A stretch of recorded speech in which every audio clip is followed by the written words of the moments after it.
Yeah, I was gonna say. It does too, and I don't think I manufactured it. It's the reality. I think but In travel, you know, people visit different places. They do. it was like. There. Yeah. Well,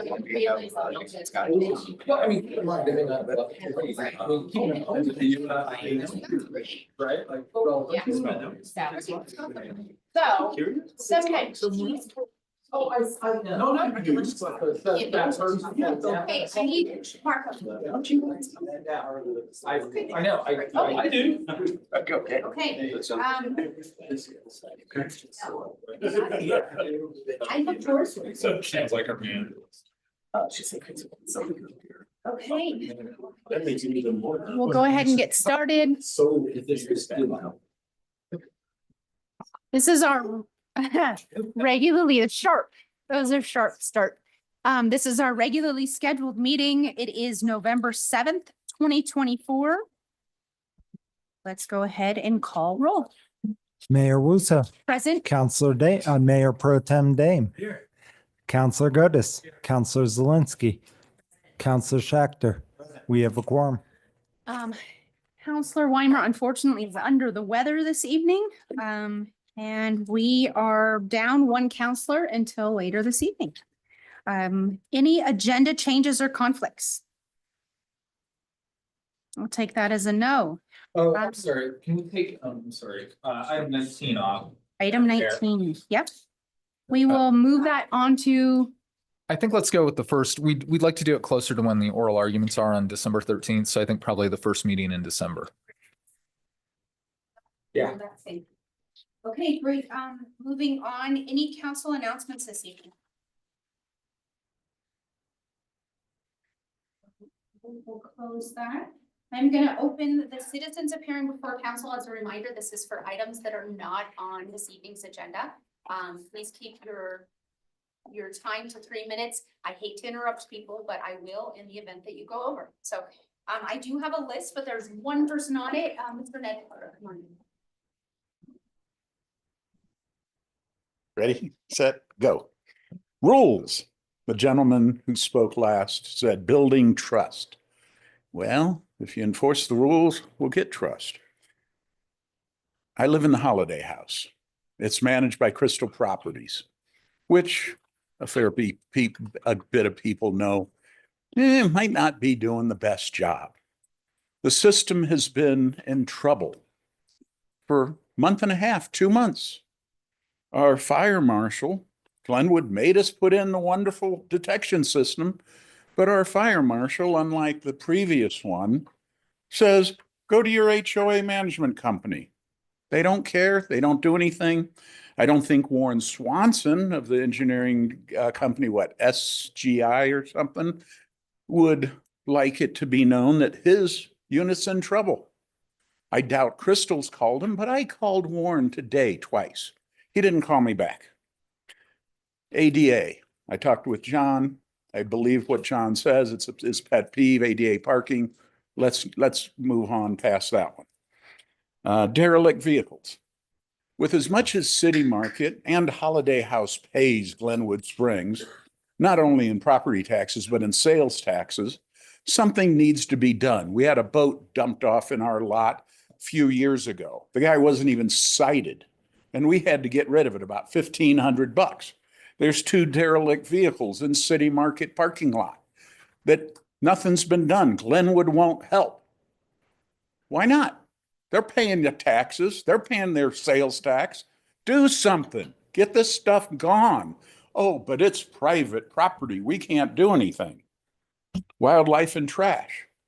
1602 Blake Avenue, across from my place. Trash was spread all over into the street. Did a single officer make a report? I doubt it.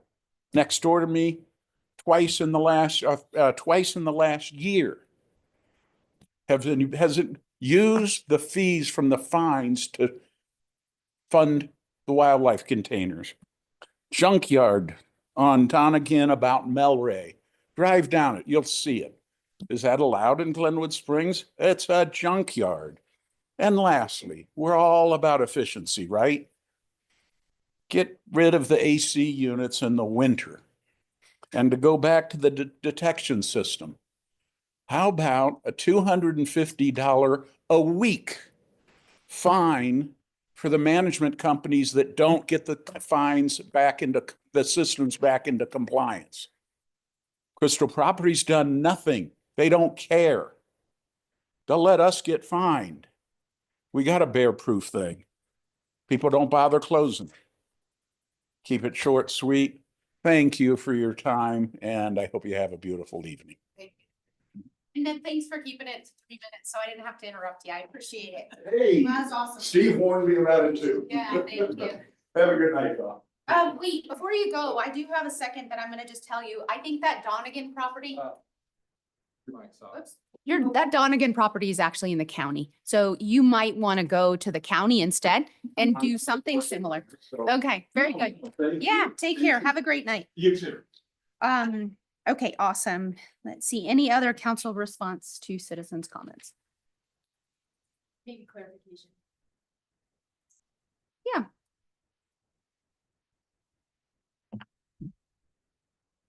Okay. I'm just gonna add the clarification that property tax goes to the county, not to the city of Plymouth Yeah. Springs. Great. And so I just think that folks. I appreciate that. Thank you. Yeah, no property tax goes to our city. The exceptions to small funds, but certainly not to enforcement. Jonathan, did you have anything? Okay, Tag on Crystal Property a little bit. no, totally inappropriate. No, Let's not do that. yeah. I will say that, earlier this evening, we had a work session on pay as you throw. And, this was a really hard bear year. So we are constantly working on how to manage that and how to work with the community. But we all recognize that for every single one of us who deals with that, and in particular PD, it was a rough one. And I'm glad we're through it. I actually just asked my husband the other day, do you think they're all like hibernating now? So with a bit of relief when he said, yes, probably. Okay, let's see. I'll move on. I'll look for a motion to approve the consent agenda. Oh, okay. Madam Mayor, thank you. If I may, I would like to move tonight's consent agenda as stated on the agenda. A second? That would be me, second. Okay. All those in favor? Aye. Aye. Any opposed? Motion passes unanimously. Okay. We will move on to actions and or presentations. The first item we have, number 11, appointing an at-large city councillor to an open seat. So I'll just give a little background in that last night we had an opportunity to interview 7 different applicants. It was so refreshing to have 7 different individuals in our community who were willing to serve the 6 months of remaining in Shelley Kalp's term. So per our charter, it is one of our responsibilities that if there is a vacancy, that the sitting council, the remaining ones, do appoint after an applicant's, pool, one of those applicants to the remainder of the term. But keep in mind that this does not move into another term. That means that in the spring or January, when there's an opportunity to put in a letter to or intent to run, any person we might appoint tonight and other people in the community can apply for running for that position and get appointed in April. I think it's really important to stress that because I've had some confusion in the community. So, great. So I'm going to bring it back to council. Last night, like I said, we had an opportunity to interview everyone, and then we had a discussion about what we were all looking for. So we've already had kind of a discussion last night about kind of high level what we were looking for in a potential appointment. So with that in mind, in order to get a discussion started per the way that our meetings run, I am going to look for a motion. And then we'll discuss whomever gets nominated via that motion. So. All right, Madam Mayor, again, if I may, I would like to move that we appoint Matthew Sims Okay. onto council for the remainder of Shelley Kalp's term.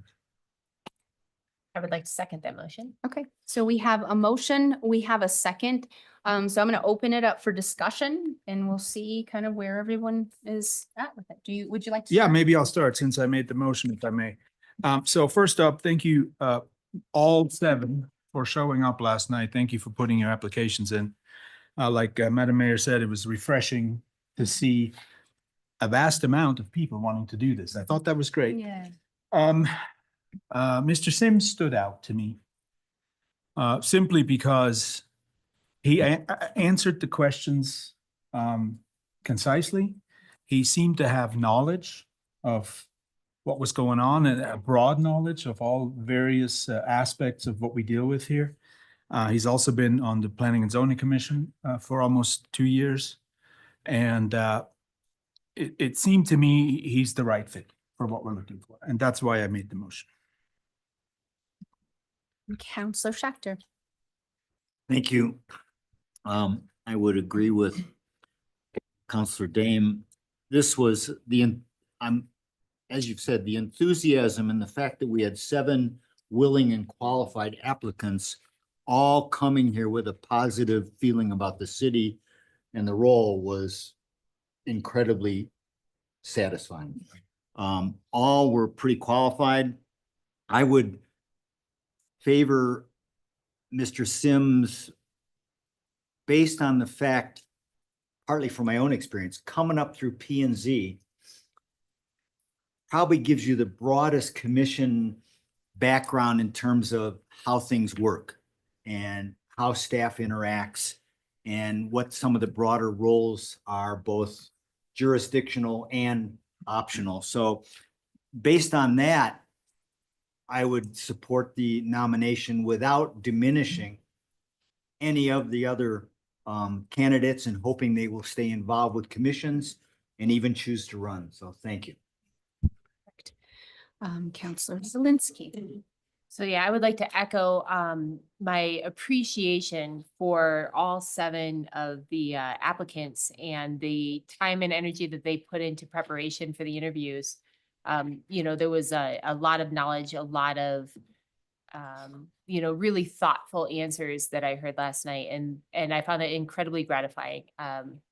You wonder sometimes how compelling a role of city council will be to whoever comes next as a successor. And I'm very, very optimistic with that level of interest that, we'll have some excellent candidates come next spring. And I hope to see some of the names of the people that we met last night continue their interest and, get involved and continue to contribute, because there was some just amazing energy and really good ideas and really thoughtful responses. I was struck with Mr. Sims, his degree of understanding of not just the issues, but he also, really brought up some very thoughtful solutions. And I thought that was the kind of engagement and conversation that I think that we as a board can really benefit from. And I think he will be a fantastic inclusion to what we already have going on. Counselor Godus. Yeah, and if it starts to sound like we're coalescing around a candidate, it's probably because I think Mr. Sims did really stick out.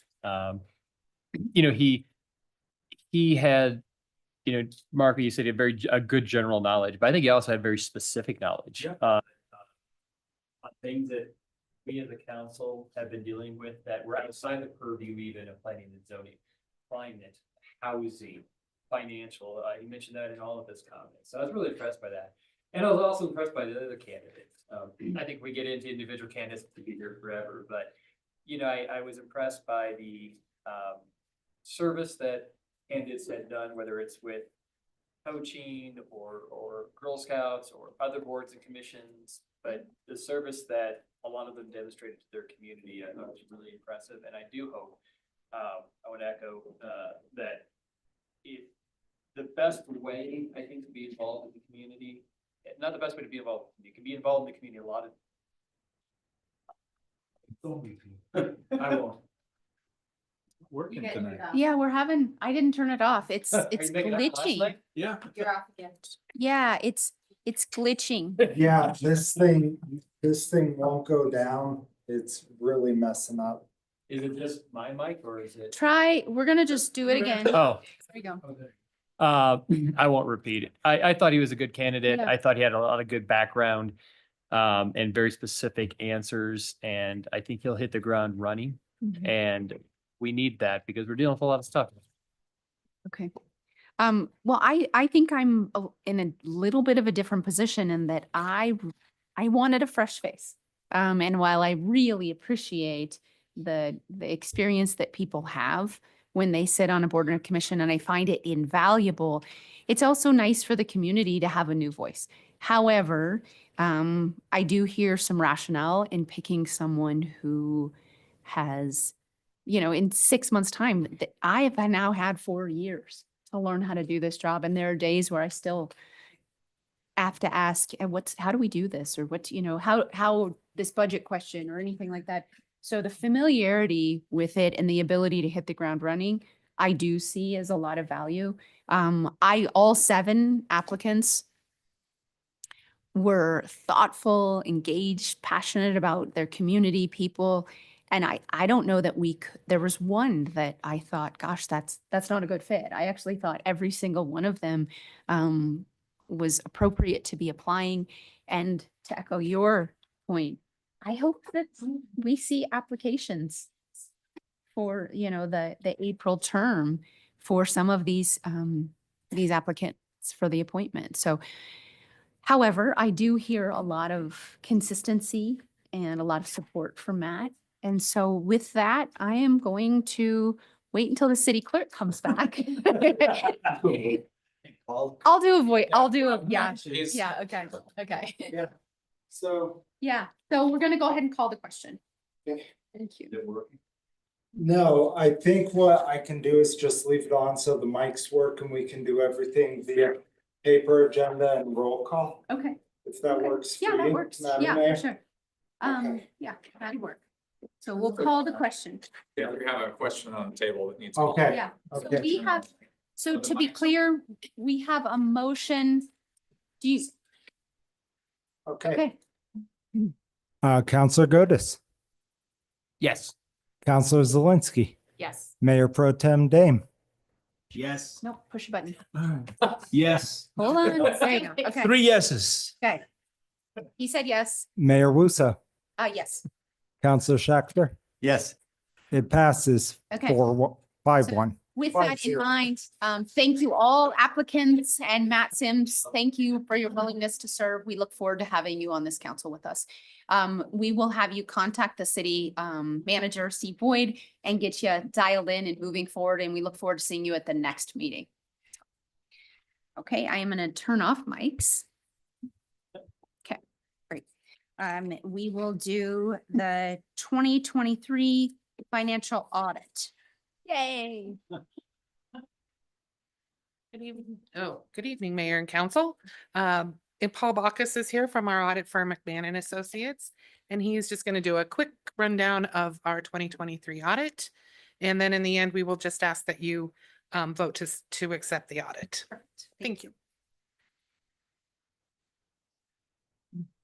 All right, thank you. My name's Paul Bacchus. I am a CPA and a partner with McMahon and Associates. I actually live in Edwards, but I happen to be here tonight because my daughter plays volleyball for United Volleyball Perfect Club. timing. So yeah, worked out great. I'm actually going to just share my screen here. And I see you promoted me as a panelist, and I'll give you a quick update. So this is actually Glenwood Springs. It's really small, but you'll get an idea of what I'm talking about. So the first thing I kind of want to do is explain what we actually do when we do a financial statement audit. So we basically bring a team of CPAs and pretty much drive all your staff nuts. And this is your actual audit binder.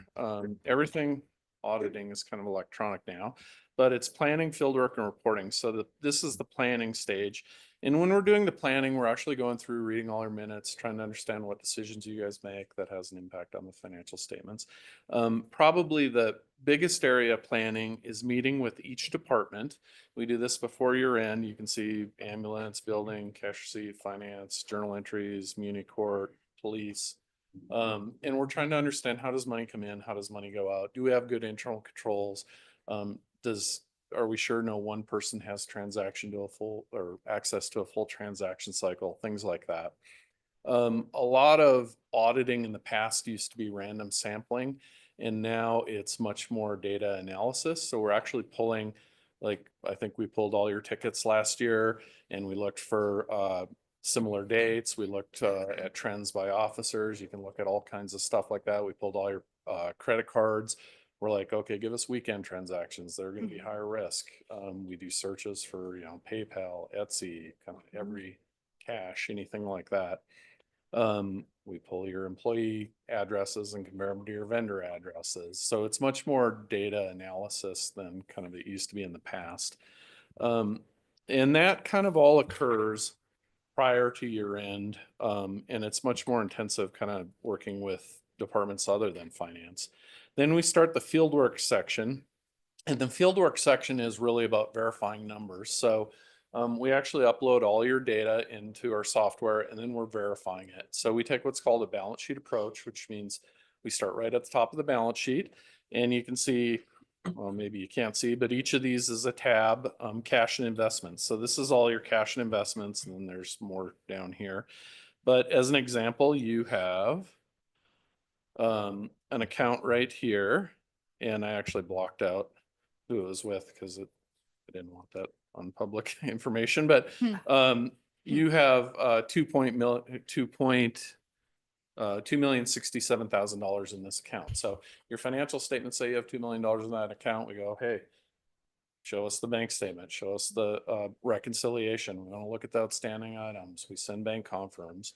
But the goal is to make sure that if your financial statements say you have X dollars in the bank, we know what's in the bank. It's insured by FDIC insurance, or it's in another thing called the Public Deposit Protection Act, follows your investment policy. It's a reasonable, prudent investment for the city to have. We go through kind of your whole balance sheet. You can see there's a section here for accounts receivable. Each one of these is a different work paper. And so like this would be a work paper done by Mike and reviewed by me on these dates. And each one is saying, okay, accounts receivable, who owes the city money? Are we collecting it? Are we following through? When you write a check to the city for something, does it get deposited timely? Does it get coded to your account? And we do that both for governmental funds and proprietary funds. Proprietary being, landfill, things like that, water, sewer. We go through all your capital assets. We want to make sure that you're tracking your capital assets, that they're insured, that they're being depreciated appropriately. We go through all the payables. If the city makes a payment, we want to make sure it's related to city business, it's budgeted for, it's paid timely. I hate interest and late penalties, and I have told you about this. If we see them, we're going to put them in the letter because I just think it just drives me insane. Good. Fortunately, you don't have any of that. But when you make a payment, is it charged to the correct account? So you know what's in payroll for your budget, and financial reporting is actually payroll expense. We do go through all your payroll. We reconcile what's been reported to the IRS and to the state back to what's on your financial statements. We want to make sure you remain compliant. We don't have any IRS liability out there, things like that. For a municipality the size of Glenwood, and I should mention we audit, 40 or 50 municipalities, pretty much every cast member. We audit, and you have debt obligations. So when you issue debt, there is a promise made to bondholders that you will do certain things. You'll have certain reserve funds, you'll meet certain debt service ratios, you'll do certain reporting annually, and we want to make sure that you complied with that so you can keep your bond rating and stay in the good graces of debt holders. We go through leases. There's really not a difference between leases and debt for accounting purposes. If you sign a lease, it's kind of the same as going to the bank and getting a loan. We go through all your equity. We want to make sure you start this year with where you ended last year, and we have the correct Tabor reserves and things like that.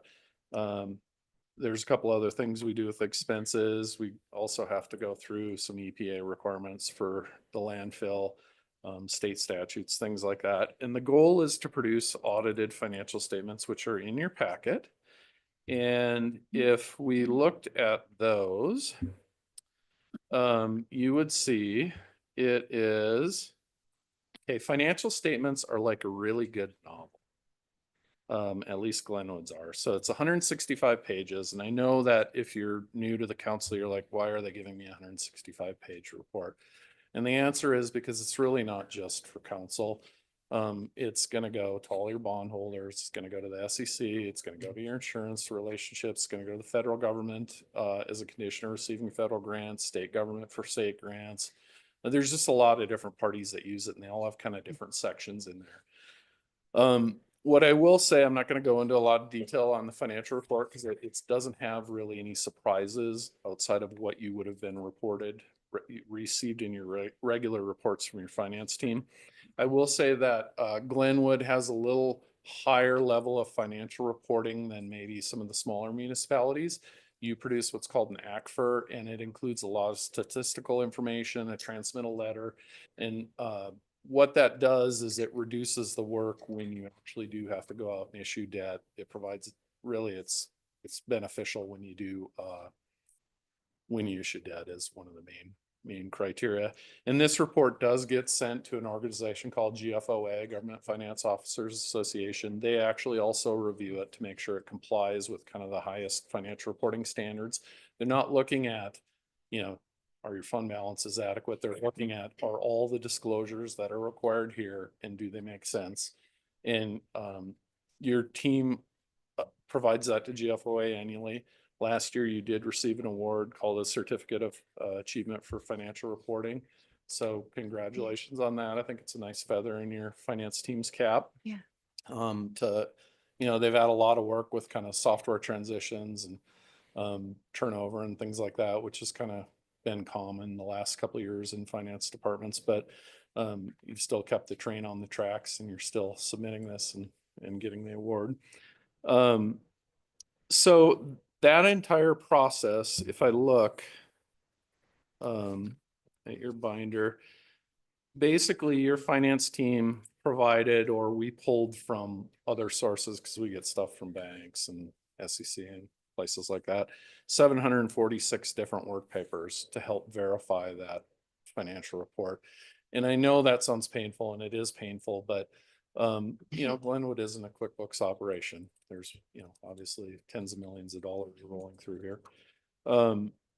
And so what I kind of want to just leave you with is the financial report looks good. It reflects what the financial position of the city is. It's accurate, and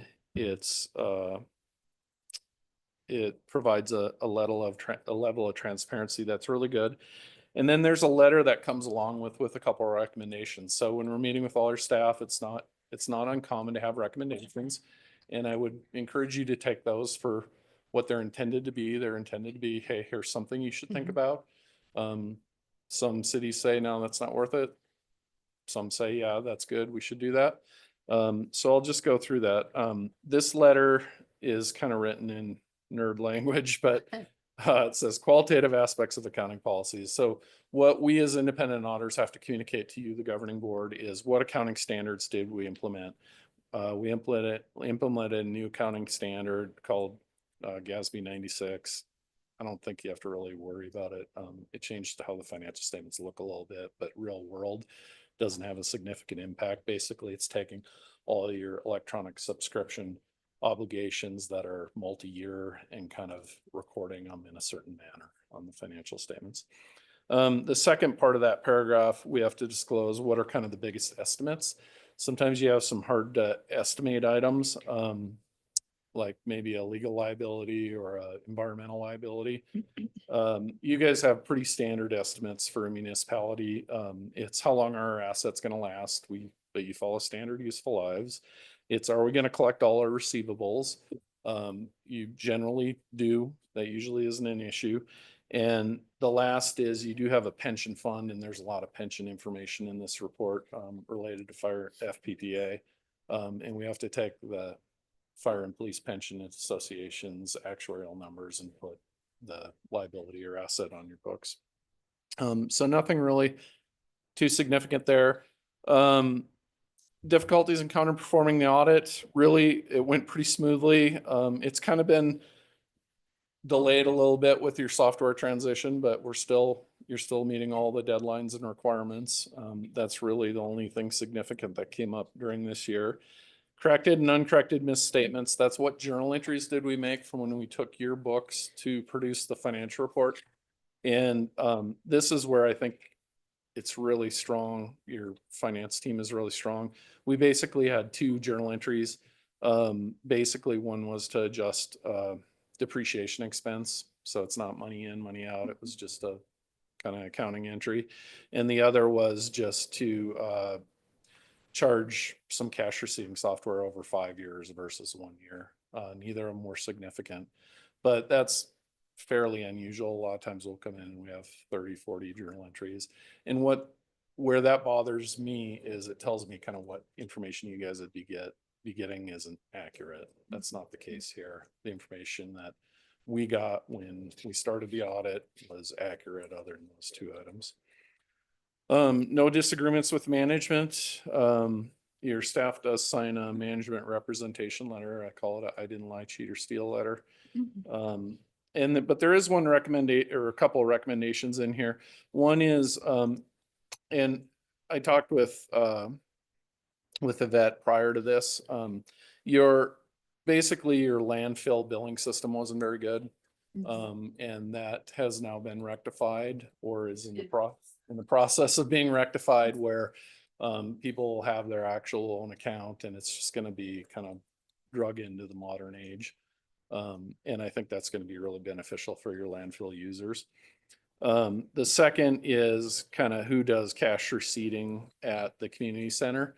We wanted to break up some duties on there. I think that has also been taken care of, is my understanding.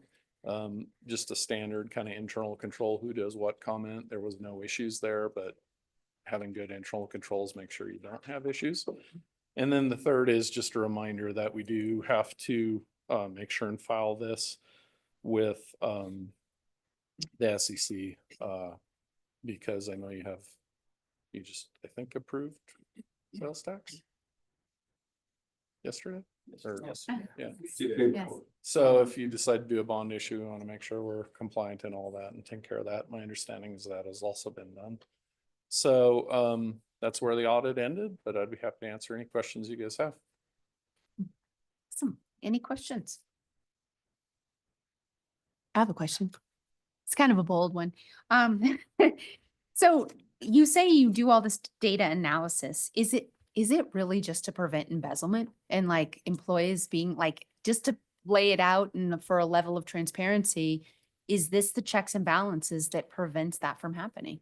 Some of it is, Okay. but really the goal of our audit is to make sure your financial statements are correct, because you have so many parties that rely on it. Yeah, That everything is more focused on that. Sure.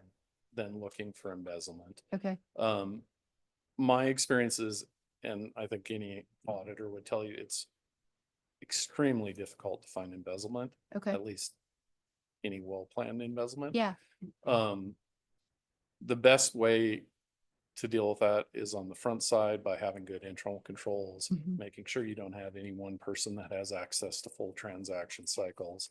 And that's why really we spend a lot of time on the planning side Sure. with your departments going through. That's where we focus as a firm. We have certified fraud examiners on staff. We do regular fraud training, and we kind of harp on internal control stuff all the time. which we have. Yeah. Yeah. So I don't know if that answered your question, did. but Yeah, I think big picture, what I'm hearing is that, there's a lot of different reasons that we have an audit. An audit is like when we were in DC and we're looking at different opportunities, that concept of like your bond rating, right? Like the things you learn about when you're on city council. But in addition, just, year after year of having you do this and year after year of having you come and say, nice job. Like, I thank you guys. Thank you for the hard work because I know it takes a lot of work to do this. Yeah, and I'll note, you hear from me regularly, but you have at least one new CPA on your engagement Mhm, every we do. year, at least one consistent CPA that kind of gives you the best of both worlds where you're not spinning your wheels on. Yeah. Cause you can kind of see how long it takes to get stuff set up. If you actually looked in here on our notes, so you probably can't really tell, but this is all the work paper notes. So right here. So each of these was something that somebody said, hey, this doesn't look right, or we should check this. Yeah. And then people cleared them. But like the notes for next year are, hey, you have a 24 ballot question regarding an increase in streets. Yep. So anyways, I just want to make sure that it's not the same people looking at it every time. Yeah. It's one or two new people, one or two consistent people, and that's kind of the best of both worlds, to be honest. Well, we know it's not the same people because we took one of your people. I know. Yeah. Still upset over that. So you got to get some new people. She's Um, great, and she's great. too. We're so fortunate and so grateful to have her. So thank you. Counselor Gotis. The street tax that passed a couple nights ago, a lot of, there's talk about there being a third-party audit for that specific fund. Does this serve as that function? Will this serve as that function, or will we be doing a completely separate audit for that fund? So I guess I'll point that back at Paul. What he's referring to there is that there was an opposition committee to this tax. And one of the things as we went through this that we kind of talked about is, look, is there accountability for this street tax? And do we know that this money is going to go where they say it's going to go? So that's kind of the question. Yeah. That's a great question, John. Well, let me try and answer without equivocating too much here.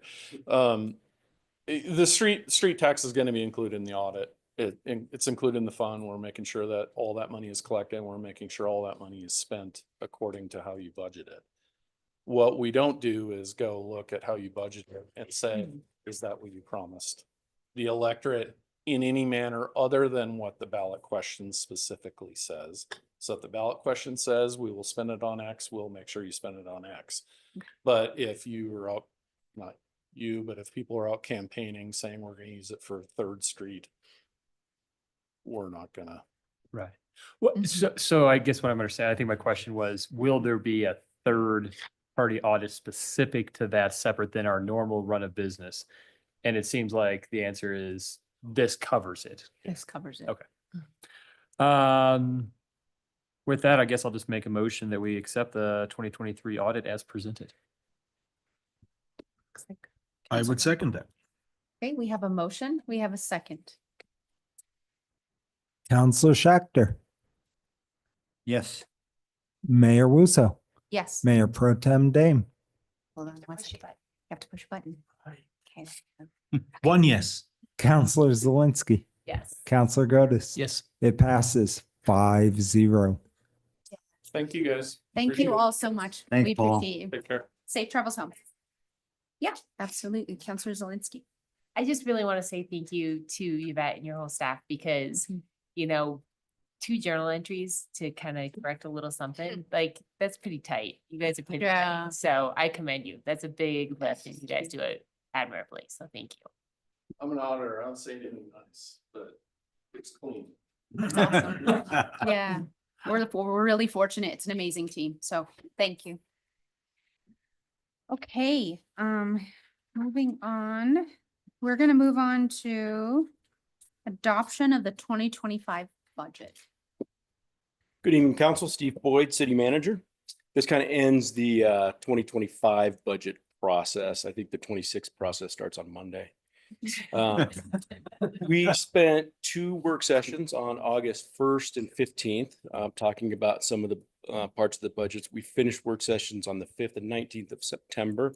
We submitted the budget in the first meeting in October. We had a public hearing then in the second meeting in October, and today is the day that we vote to approve the budget. So we have followed the process required by charter. This meets all of the reserve requirements and goals that we've got. It meets all financial advisory board recommendations, and I think it's a good budget. So we probably just need a first and a second and a vote. Bring it back to council. Counselor Schachter. I would move that we approve the 2025 budget as presented. I would second that. Okay. Before I call the question, do we have any questions? Okay. Or discussion? Yeah. We'll go ahead and. Well, I would say one thing. Yeah, go ahead. To people looking tonight, it may seem like this is a cursory approval. This is not. This has been hashed over by council, by departments, by the financial advisory board, and there's a lot of work that's gone into it. So this is just the culmination. Thank you. Yeah, we start this process in June.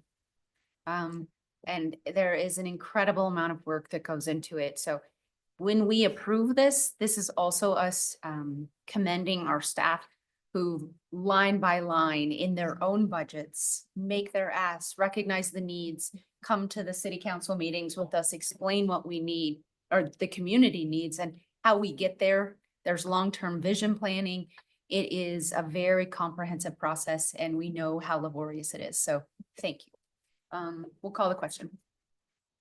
Mayor Wusso, Yes. Mayor Pro Tem Dame, Yes. Counselor Zawinski, Yes. Counselor Godus, Yes. Counselor Schachter. Yes. It passes 5-0. Thank you, council. Okay, we will move on to item number 14.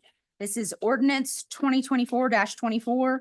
This is the prohibiting of disposal of yard waste in the community landfill.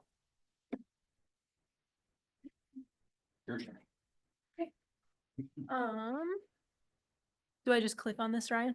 Yeah, I'm sure.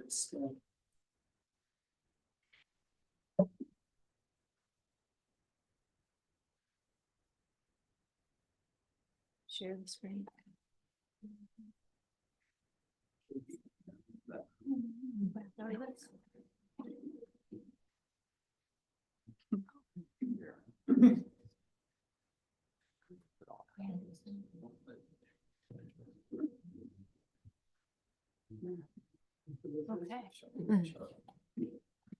Okay, so now I can do that.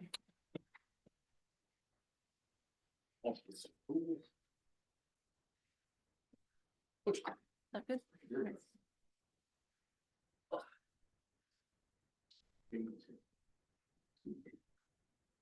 Are we ready? Okay.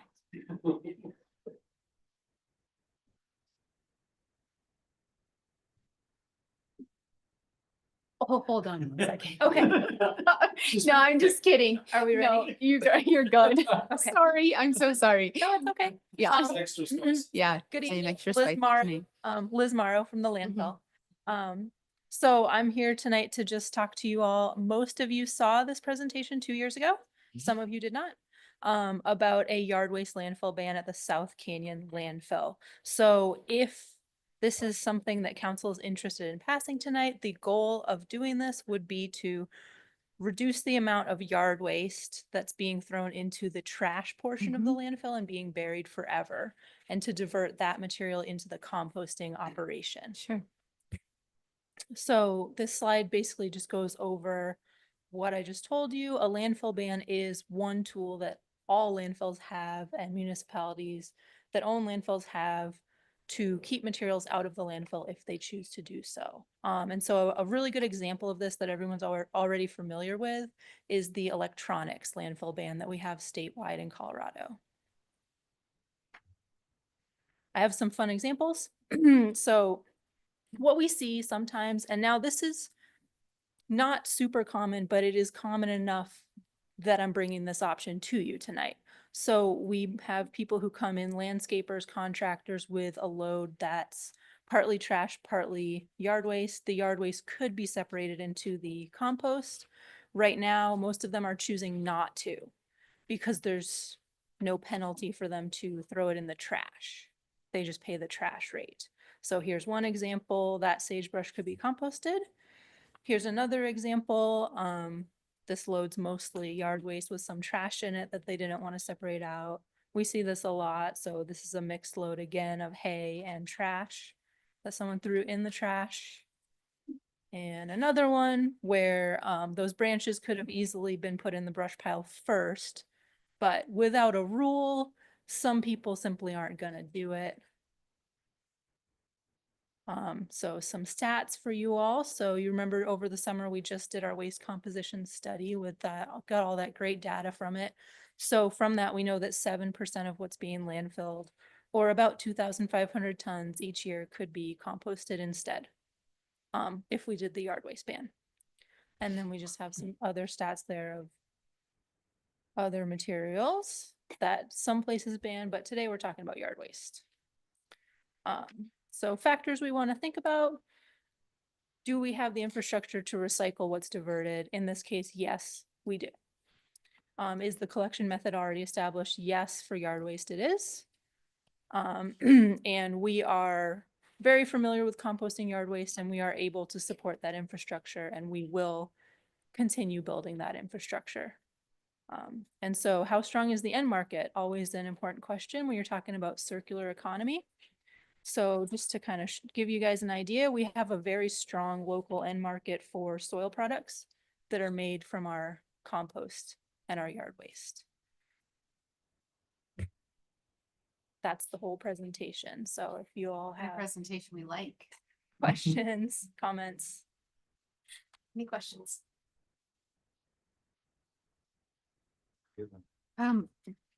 Counselor Zelinski. I guess the only question I have is, you know, based on the presentation, it seems like a very easy yes. And so I'm just wondering, is there anything that I would not be aware of that would complicate this? If something is implemented? Honestly, in my opinion, it is a pretty easy to implement solution. It may become it is. It's pretty easy. I mean, there may be some landscapers who simply don't like it because we are saying, hey, you know, this lazy way you've been doing something forever, you can't do that anymore. But I honestly don't think adjusting to the change is that hard. And the reason I say that is that most landscapers are already doing this separation, so we know that they can. So it's not like they're all not doing it. It's only some of them. Got it. So this wouldn't place any kind of like undue burden on anybody to try and comply with. Not an undue burden, no. Perfect. Thank you. Counselor Tim. Thank you. My question is diverging just slightly. When you showed us the list of landfill, metal, and all the other items, are we intending to maybe do the same thing with the other items, the metal and all that stuff in the future? I Okay. don't know, honestly, Mhm. that would be a conversation for further in the future. Okay, I think it'd be interesting to see, well, you showed us what we can save tonnage wise. I think it'd be interesting to see what we could do there as well.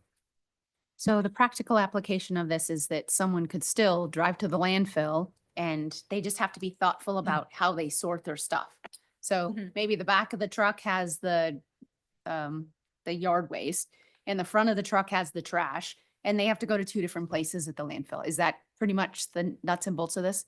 Yes, that's Okay. correct. Two Okay. separate piles. Yep. And now what you're talking about is a self-hauled, so going to two separate piles, that's Sure. fairly easy. We can train them on Okay. site. We'll tell them how to do that.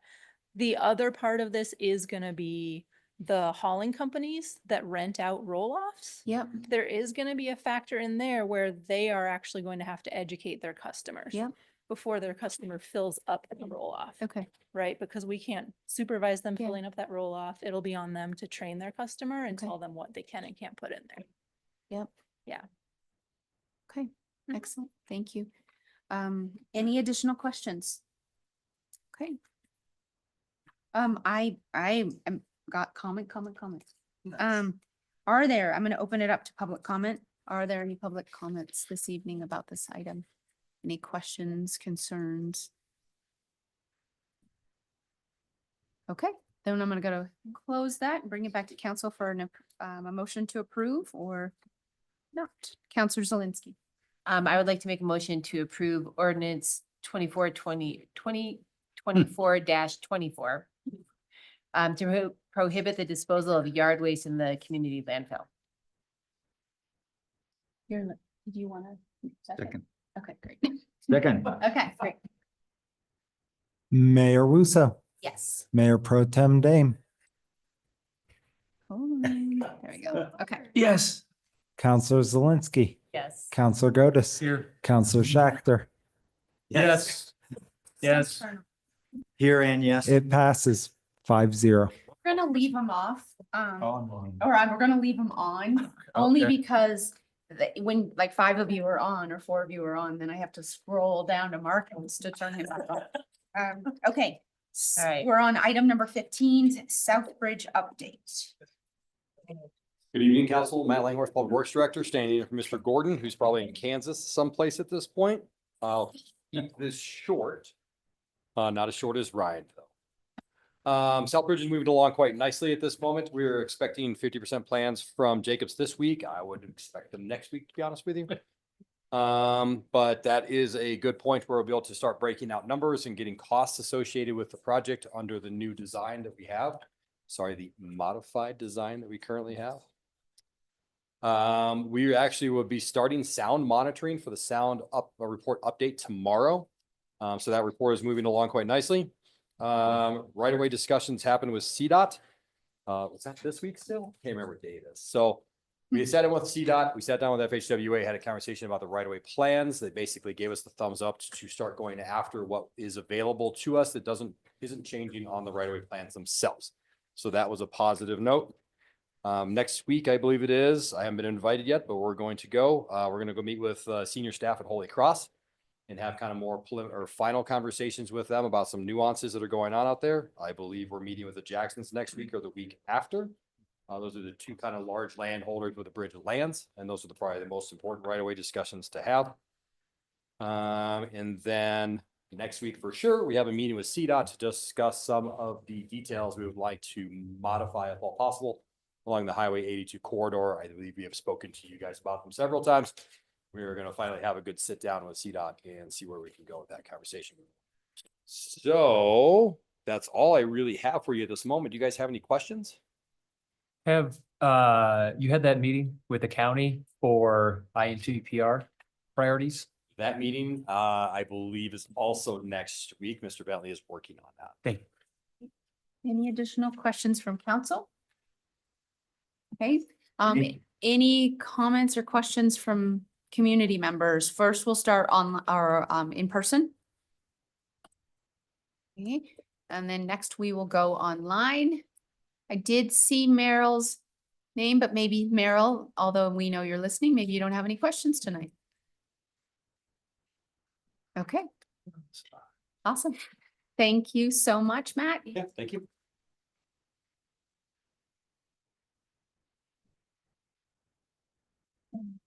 Yeah, great. We will start up on item number 16, presentation from Community Office for Resource Efficiency, which is core. I think they're online. Is that right? Yep. Okay. Please come out, being John.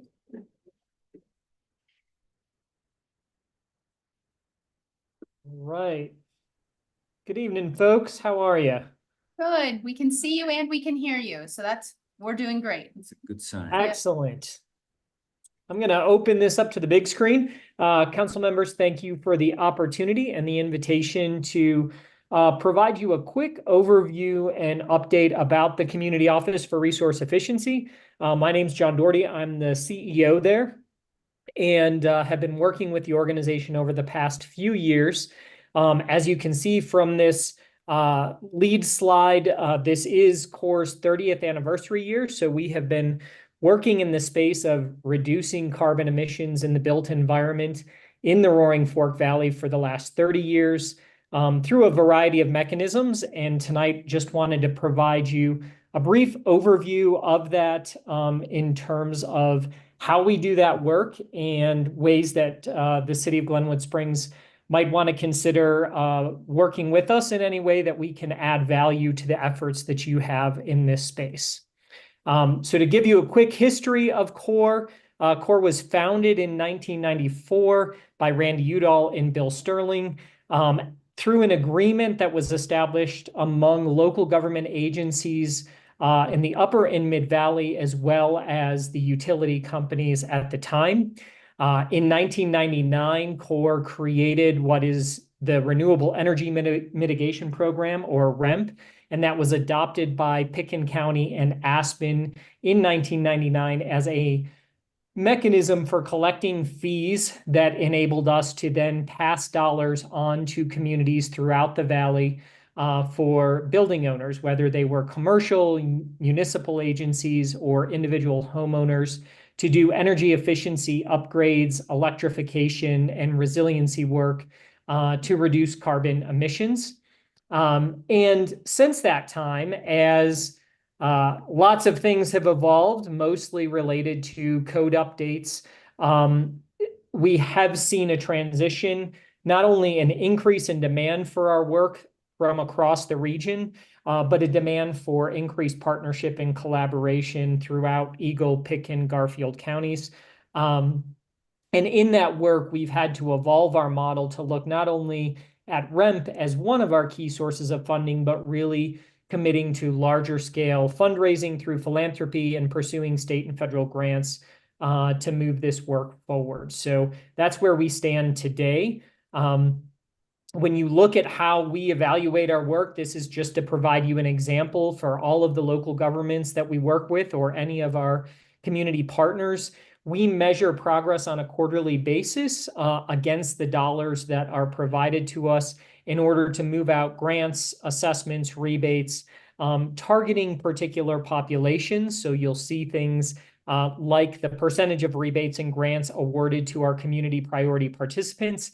Those are focused on targeting particularly multifamily or affordable housing communities and helping make these resources available to them. So CORE established a couple of years ago a commitment that 40% of all funding and assessment projects go to local workforce. So we're focused on school teachers and fire and police, the folks that are, during COVID times, they were the essential workforce, but also our multifamily households and affordable housing complexes.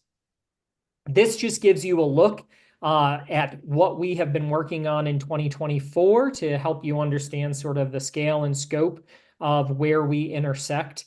Everything from working with hotels and housing communities like APSHA to 60 individual residential projects where we're working with homeowners themselves, education facilities, childcare facilities, chapels, and then partners. A lot of partners in this past year have really been focused with our nonprofit communities like the Farm Collaborative, Anderson Ranch, and some of those folks. So that just gives you an idea.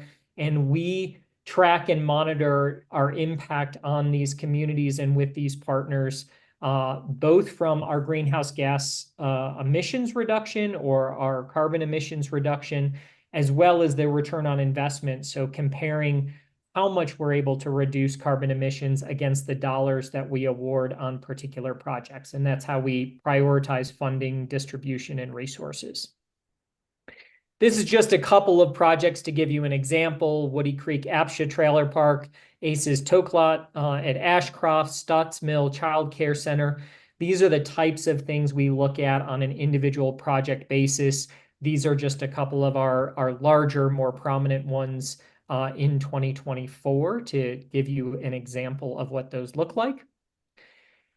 And we also have really grown over the last couple of years to really focus on regional efforts. So working in partnership with community building offices around building net zero action planning to get code alignment to the most current code and most energy efficient code, working with our local government partners and workforce. A regional workforce study to understand the gaps in meeting the workforce demand in doing this energy efficiency work. And then a heavy focus on understanding multifamily housing across Eagle, Garfield, and Pitkin County, whereby we now understand the total number of buildings, the number of units within those buildings, which are on gas, which are on electric, which ones have opportunity for efficiency upgrades, and which property owners with support and funding would be willing to take action to help create greater efficiency.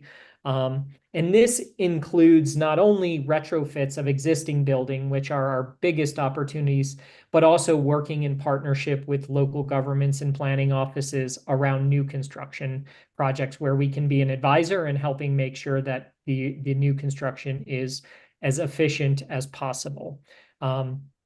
So again, this is just to highlight some of our strategic advancements that are really focused on achieving economies of scale in the work that we do and really collaborating across the region.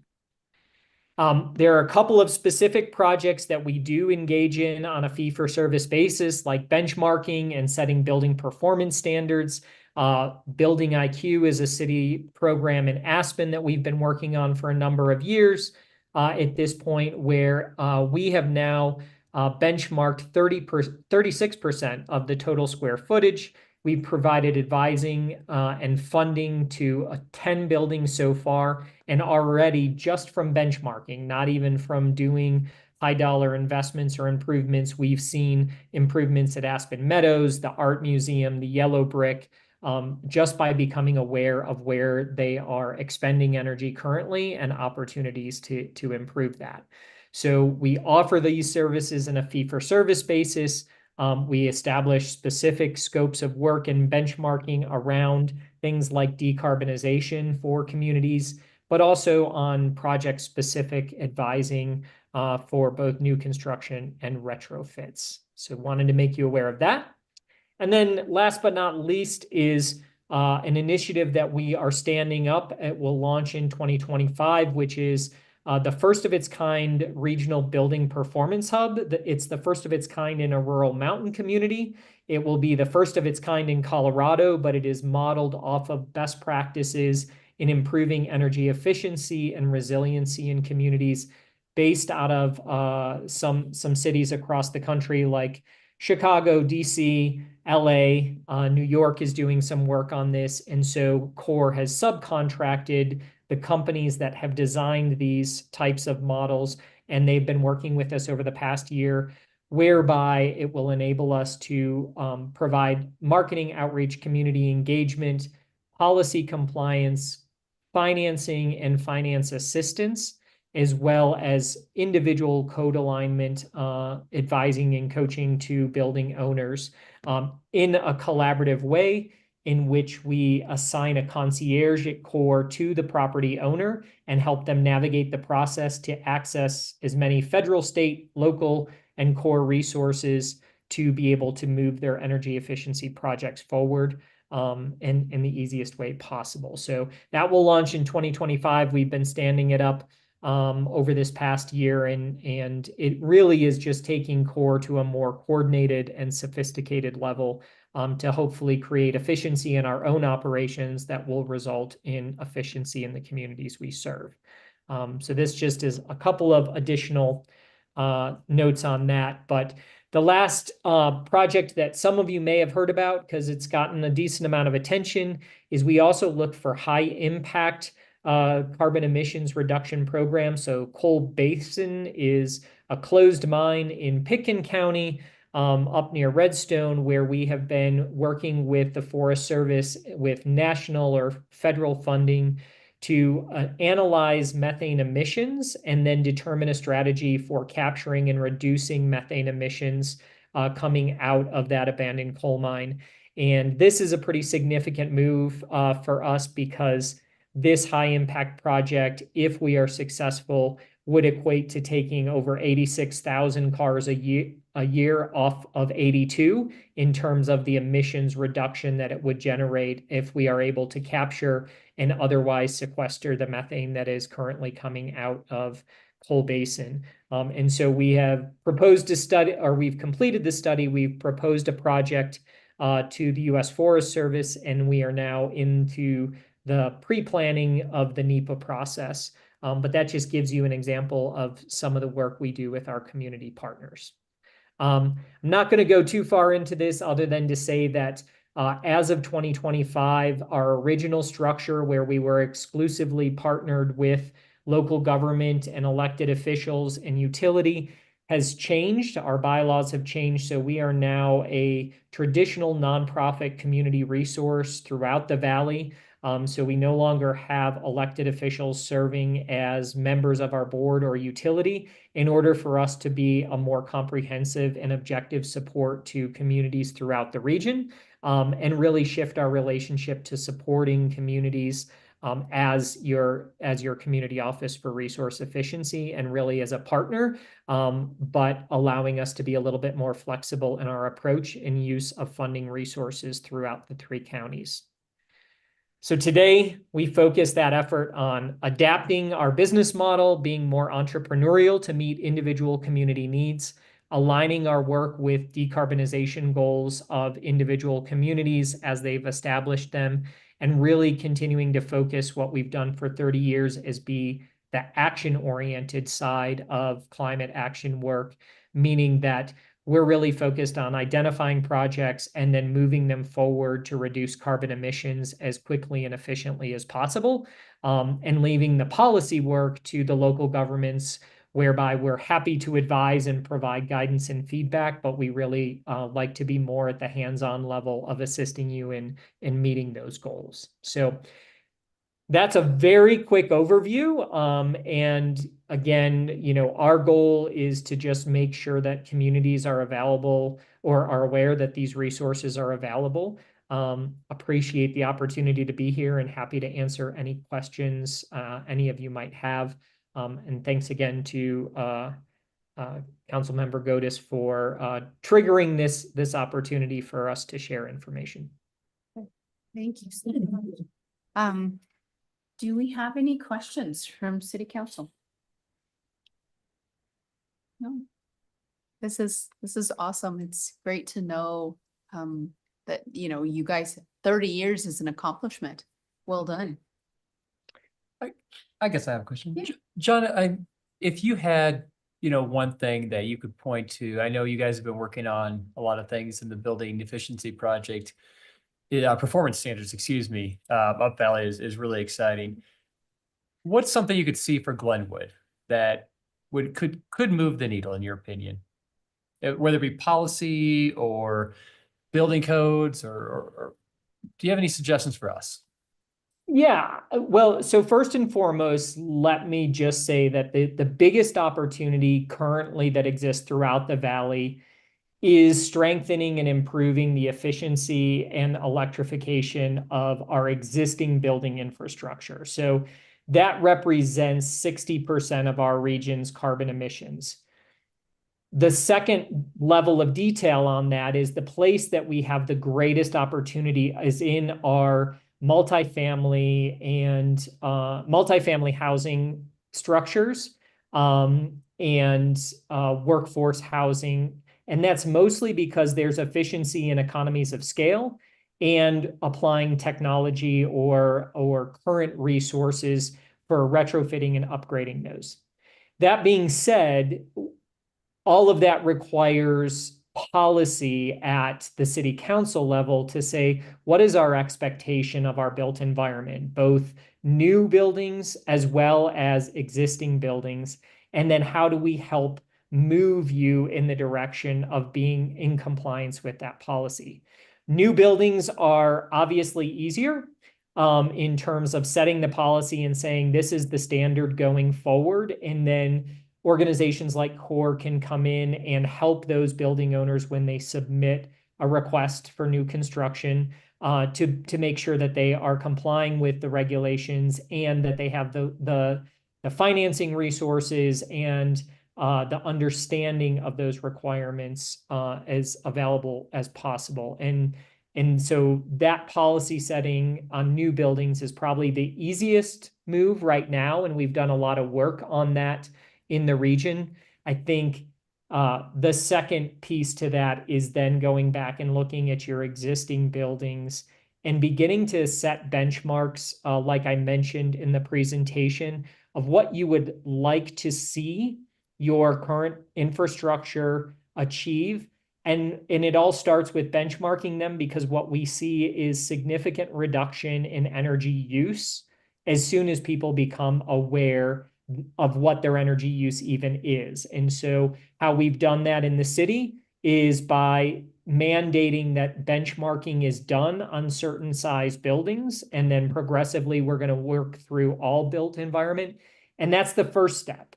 The second step gets much more costly, and that is if we want to see them make major upgrades, how can we work with them to help finance those solutions? Because it can be extremely costly, particularly on older infrastructure.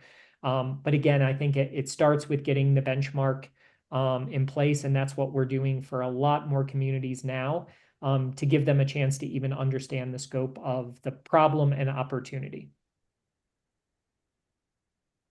Thank you, John. Yeah, great, thank you. Anybody else before I open comments to the public? Okay. Anybody here would like to have 3 minutes to ask questions or comment on this agenda item? Okay, we'll close that. John, thank you again. You represent your organization very well, and we're thankful that you're in the community. So thank you again for coming this evening. Absolutely. Thanks so much. And please reach out if you have any questions. Excellent. Thank you. Have Thanks, a great night. John. Bye-bye. We are going to move on. We have some folks in the audience ready to give us a youth zone update.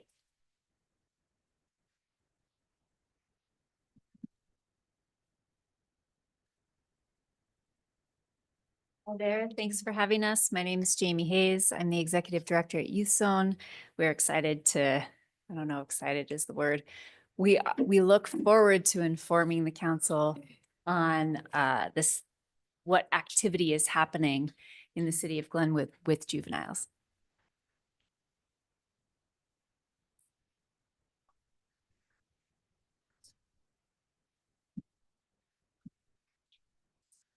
Good thing you're here, Ryan. Gosh, I thought I could do that on my own. I Yeah. wasn't gonna do it. This is our annual update to the council. We appreciate the support. I think this is probably our 15th municipal presentation, county presentation. So we look forward to you hearing about what's happening with kids in the city of Glenwood. You guys have a full schedule, so I'll go quick. And somehow we snuck in more than annually, I believe. I was here in March, so I'll just give you guys kind of the changes that we've seen. What am I doing here, Ryan? Oh, just arrows. Okay. So I think you're well aware that we are in Glenwood Muni, just across the hall, and we're in District Court and Garfield County Court, just down the block. We have always been in Rio Blanco County, but that's new this year that we're attempting to share the same level of support with those towns that we do here in Glenwood and the rest of Garfield County. The mission has not changed. Keep kids out of court, keep kids out of trouble, keep them safe. Our process has not changed. Again, I think all of you guys were here last time I was here, so I'm just going quickly through this. Don't feel rushed. Don't feel rushed. Yeah. Well, you guys have a big schedule, so same host of services as last time. No changes in our staff or in our ability to offer these services. If anything, I think we have more staff than the last time that you saw us. Here is when some changes start to happen. So our fee has increased. It was previously $150 per person. That was the only fee that they would incur. It's risen to $200, but we've also implemented a sliding scale. So it's based on their income. If they're unable to pay, they fill out a little questionnaire about income, self-reported, and then can reduce their cost down to zero in some circumstances. The cost of providing our programs has not changed. It's still about $2,000 for a 3-month program. And some fun, I guess, developments. We're now Medicaid certified provider, and we're working on getting our billing systems up and running so that we can bill as much as we can for the services that we provide to Medicaid.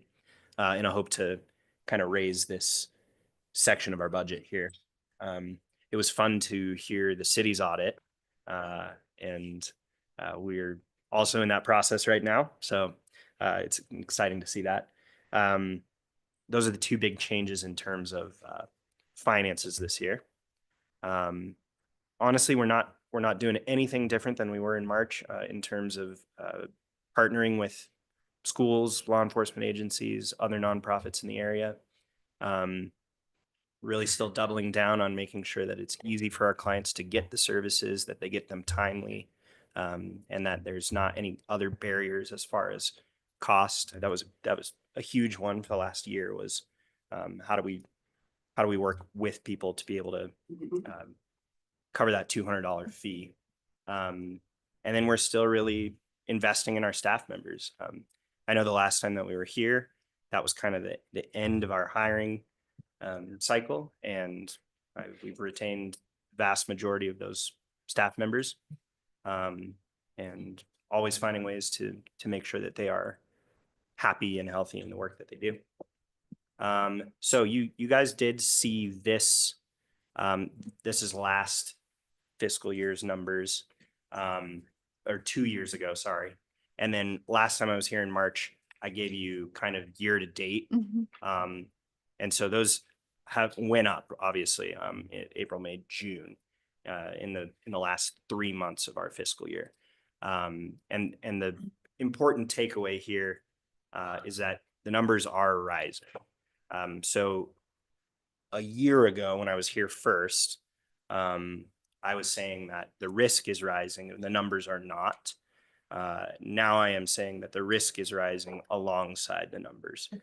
So we have more clients across the board, and the risk level is also rising.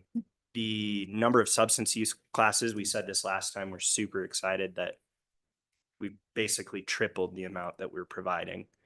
Same with restorative justice. And then we're incorporating life skills into basically every check-in that we can. I don't think we had our life skills curriculum last time I met you guys, but they've done a really good job of implementing a how do you describe it? Evidence-based life skills curriculum. And that's really, really great to see. And then this is, again, a comparison just for Glenwood. And what I like to tell people is it's a little misleading because it looks like this year or previous fiscal year, we served 183 compared to 73 the year before that. That seems like a huge jump. The way I calculated last year was a little different. So this 73 2 years ago, that was people that just lived in Glenwood Springs with Glenwood Springs address. This 183 incorporates people that go to school here but live in another jurisdiction, people that live somewhere else but offended here in Glenwood. And it's by and large the highest community that we serve. Rifle and then Carbondale follow closely. And then this 78 intakes for kids that are not residents here, but they're in some way impacted in this community. And then also we served 12 CYDC clients. Those are the crisis clients that are screened for potential juvenile detention in the middle of the night. That is in this community, our highest need community for that service. So those are kind of the things that I wanted to highlight there in terms of the changes in the amount of work that we're seeing and the trends there. Did I break it again, Ryan? Not. Okay, we're done. Let's use this.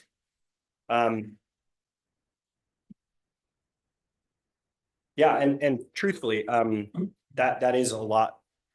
That's everything that I wanted to talk about. Our independent evaluation, we finished that since the last time I saw you guys, and that was really, really good news.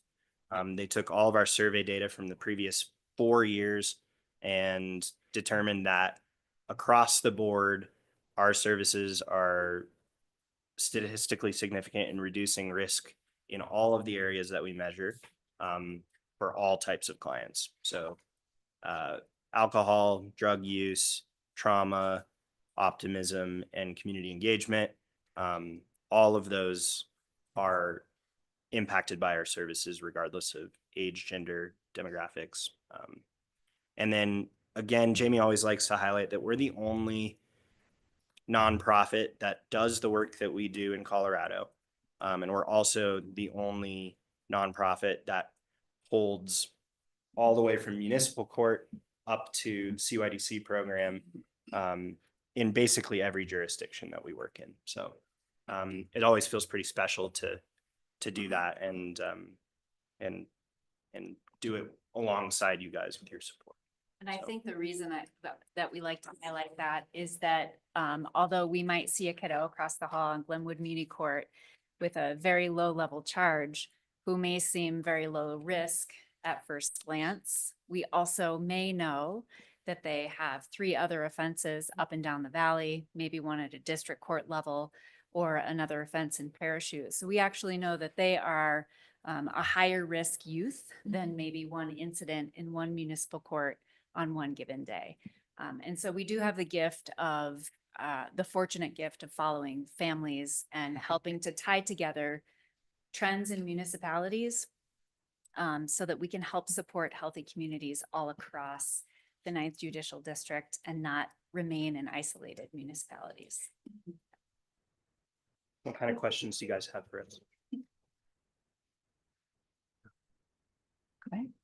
We had a presentation at our workshop from the school district about their school-based mental health program. Can you succinctly tell us what the overlap and synergy might be?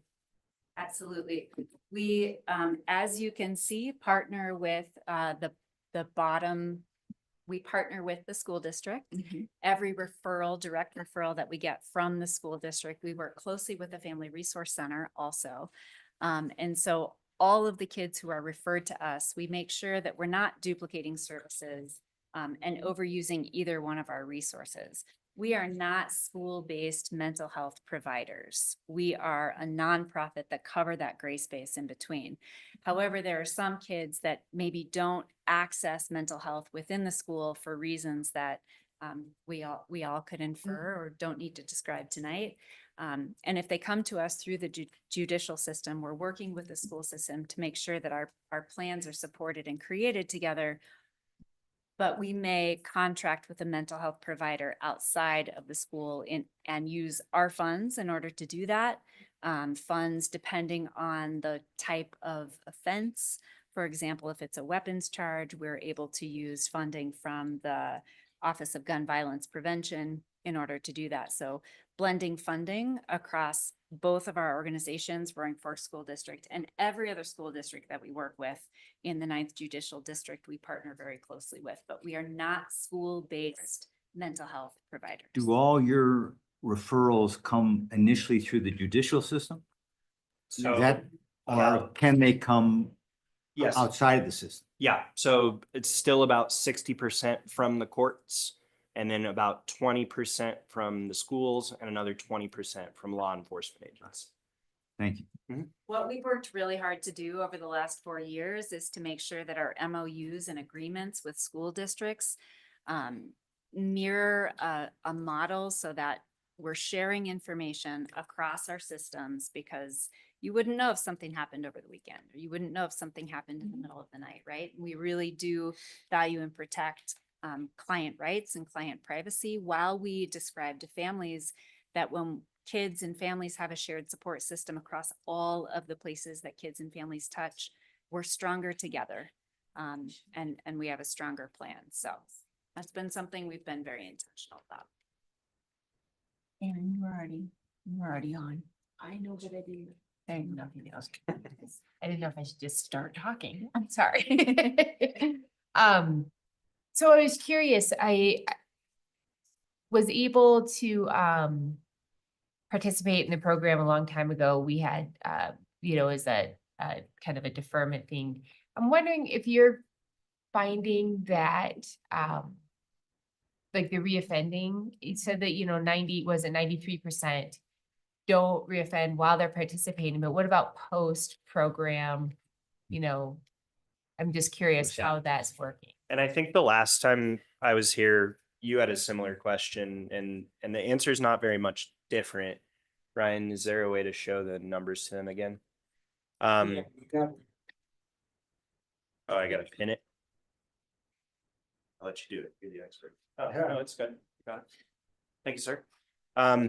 Yeah, so this number here, 451 kids have come to us 537 times. So there is a subset of kids that come, they work with us, they stay out of trouble, and as soon as they're done, they come right on back. And when I first started working here, I was kind of seeing it as a problem. And the more I work alongside those kids, that's just the level of support that they require, right? Some people, whether it's education or the justice system, are going to require a level of support that is higher than others. The alternative to that is that support goes through detention. So we call them high flyers, and sometimes up to 4, 5, 6 times they'll come to us as juveniles. And then really the good news here is that this number is about twice the rate of kids that are not working in similar programs. So even if they are reoffending immediately after, they're not reoffending at the same rate if they weren't receiving these services.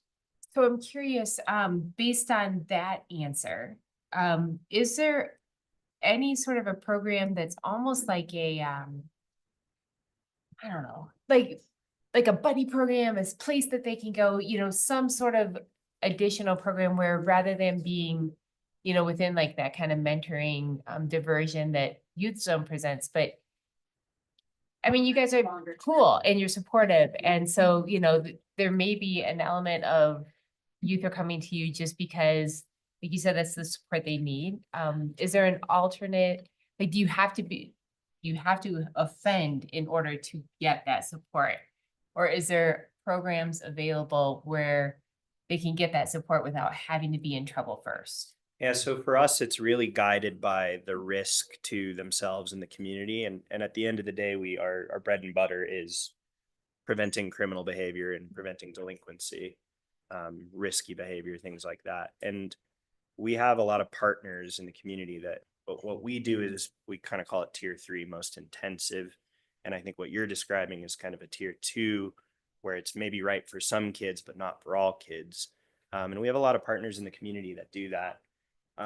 You're not the only one that has identified maybe a missing component in Glenwood. We've had 2 or 3 other people have come and kind of said that same thing for Glenwood. When you go up Valley to Aspen, there's a lot more opportunities for that. And then the farther you get towards Parachute and into Rio Blanco County, there's even less, especially when there's only 4 days of school. So, but in terms of them coming and getting the support without needing to come through the judicial system, we do accept referrals, and we've trained our partners very well to know that we're looking for kids who are at risk, who are tickling the edges of judicial involvement. But we want to get them, we want to get intervention to them beforehand. Got it.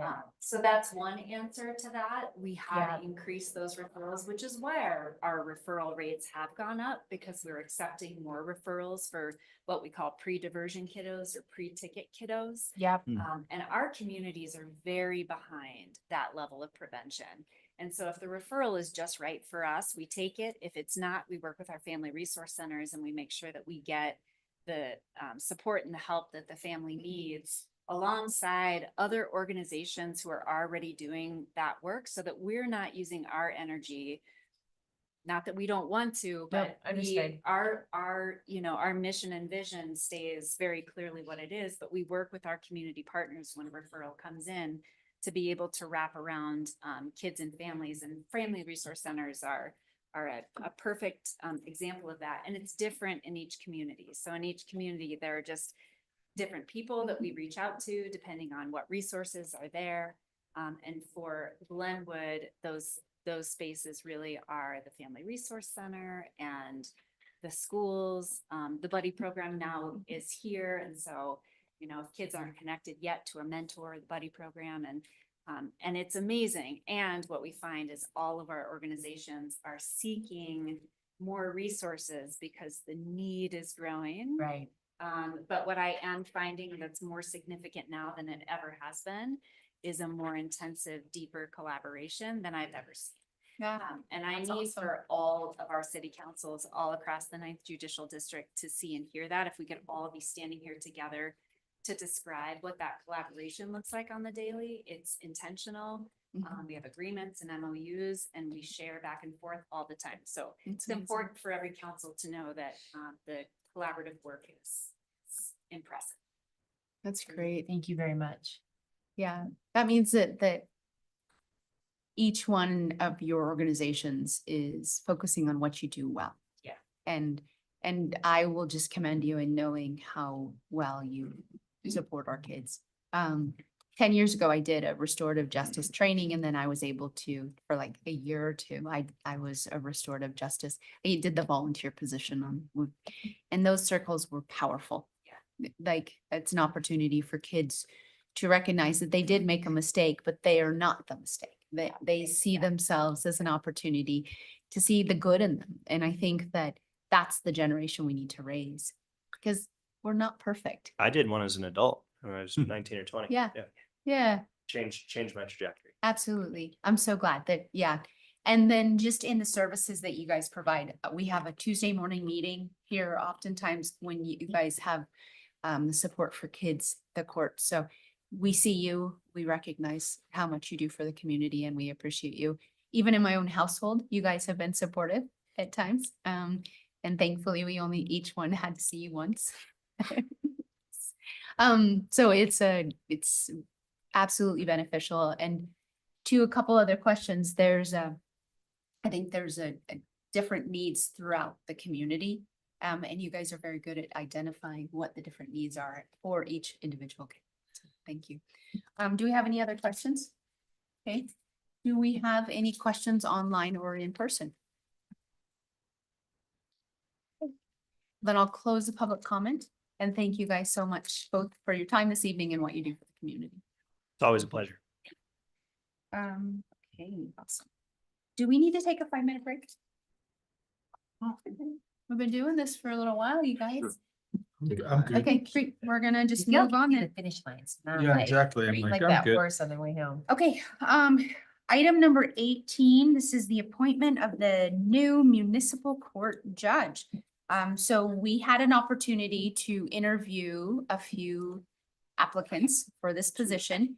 Please keep in mind that we loved Judge Mauer, and she has done an incredible job, but she's moving from the area. So we unfortunately are, yeah, totally. Youth Zone is also feeling the same way. Judge Mauer was incredible with our youth in the community, and she will be missed. But with that, we do need to appoint someone new into the position. So we interviewed, and that was the last meeting in October. It is now time to make a motion. You don't have to do that. I will recuse myself from this, folks, since I was not here for the interviews. I have no idea who we interviewed. Yeah, here's the thing. He also has to recuse himself if we go off of that, unless you watch the video. Did you have a chance to watch the video? Well, I checked with legal. Yeah, I was gonna, Okay. this is a legislative matter, not a quasi judicial one. I'm not gonna vote on something. I've never met them. I didn't, Okay. I just don't feel comfortable. Okay, so I mean, I think I'm gonna leave it up to you guys individually. Well, then I'll do the same thing. I'll Well, if recuse you do myself. that, Then we don't have quorum. then, Well- well, actually, I mean, Understood. underneath the rules, you would have a quorum. The three of you can decide Okay, because that's what's left. okay. Okay, all right. Does somebody who's remaining want to make a motion? Sure. Okay, great. Madam Mayor, at this point, I would nominate or move to appoint Timothy Graves as our new municipal attorney. Our judge, rather, our judge. Thank you. Sorry. Sorry, you guys want to switch roles? As our municipal judge. Okay. And we can do comments after that. Thank you. I would like to second that motion. So with Sorry. that, I'm just gonna say all those in favor Aye. Aye. and any opposed. Okay, thank you. We look forward to having you in the position, and we wish you all the best. And we will, I think, retain Monica Groom if she is willing as our alternate, which she has done a great job. So, thank you so much. Thank you. So, Madam Mayor, we have to swear him in at some point. Okay, Um, if he's here in person, should we do it right now? Okay, great. if you'd like. Yep. Do I need to come around? That was so quick. Are you like? That's what, are you that's what speaking? happens when you're not around. That's right. Right. I know. It's called decisive, Jonathan. Swearing it in right now. Okay. Hey, you could have looked at my notes. I'm gonna have to look at my notes that you know how to do that. It actually. Assuming the role. Take this oath of office. Okay, repeat after me. I, Timothy Graves, upon my oath, do solemnly swear I, Timothy Graves, on my oath, do solemnly swear that I will support the constitutions of the United States of America, that I will support the Constitution of the United States of America, the state of Colorado, and the charter and ordinance of the city of Glenwood Springs, the state of Colorado, and the charter and ordinance of Glenwood Springs, and will faithfully perform the duties of the municipal judge upon which I am about to enter. And will faithfully perform the duties of the municipal judge upon which I am about to enter. and that I will faithfully perform the duties of which municipal judge upon which I will enter. Okay, yep, totally. By virtue of the powers vested in me by the Glenwood Springs Municipal Charter, I hereby certify that the foregoing oath of office was subscribed and sworn to me on this day, the 7th day of November, 2024, by Timothy Graves, municipal judge representing the city of Glenwood Springs, Colorado. Thank you. Congratulations. Thank you. We Congratulations. look forward to having you in the position. Okay, take care. Welcome to the You take that. Awesome. Okay, have a great night. Thank you. Safe travels home. Thank you. Thank you. Yeah. I was there. Oh. There's no interview for me. I'm like, oh, Yeah. Okay. May not have. I was super happy that he moved for who I was. Okay. 'Cause we didn't talk about it. What's next? Okay. Oh, yeah, thank you. Hey, let's see, per earlier in this evening, we did exempt item number 19. We've moved that to December when we have more of a Uinta Railroad update that's available. So we are on to item number 20, staff guidance on data acquisition of peer tourism promotion activities. Whoa, this must be an exciting one because we just lost about 6 people in the room. Everyone just cleared out, peace out. Mass accident. I can take this one, Okay. Madam Mayor. So a few months ago, in a work session, staff was asked to do a little bit of research with peer communities in terms of what they're spending their tourism promotion dollars on, where those dollars come from, what trends they're thinking about, et cetera. We went out to bid and tried to find a partner that is, statistically qualified to do that for us, and we didn't find anybody that we thought could do a good job. And in thinking about the next step, one thing that we have to figure out is what communities do we want to include in this? And it's a little bit subjective in terms of what questions do we want to ask them. So I thought that I would bring this back to council and, see if you guys would give us a little bit more clear guidance on what you would like to do with this, if anything, at this point. I'd like you to start. Oh, okay. Yeah. Because you initiated it. I'd love to hear you. Well, I mean, all of council asked I think it's like 6 months ago that we do this. And then I brought it back up after we couldn't get somebody to do it. And so I think it's important that we follow through, if we still want to follow through.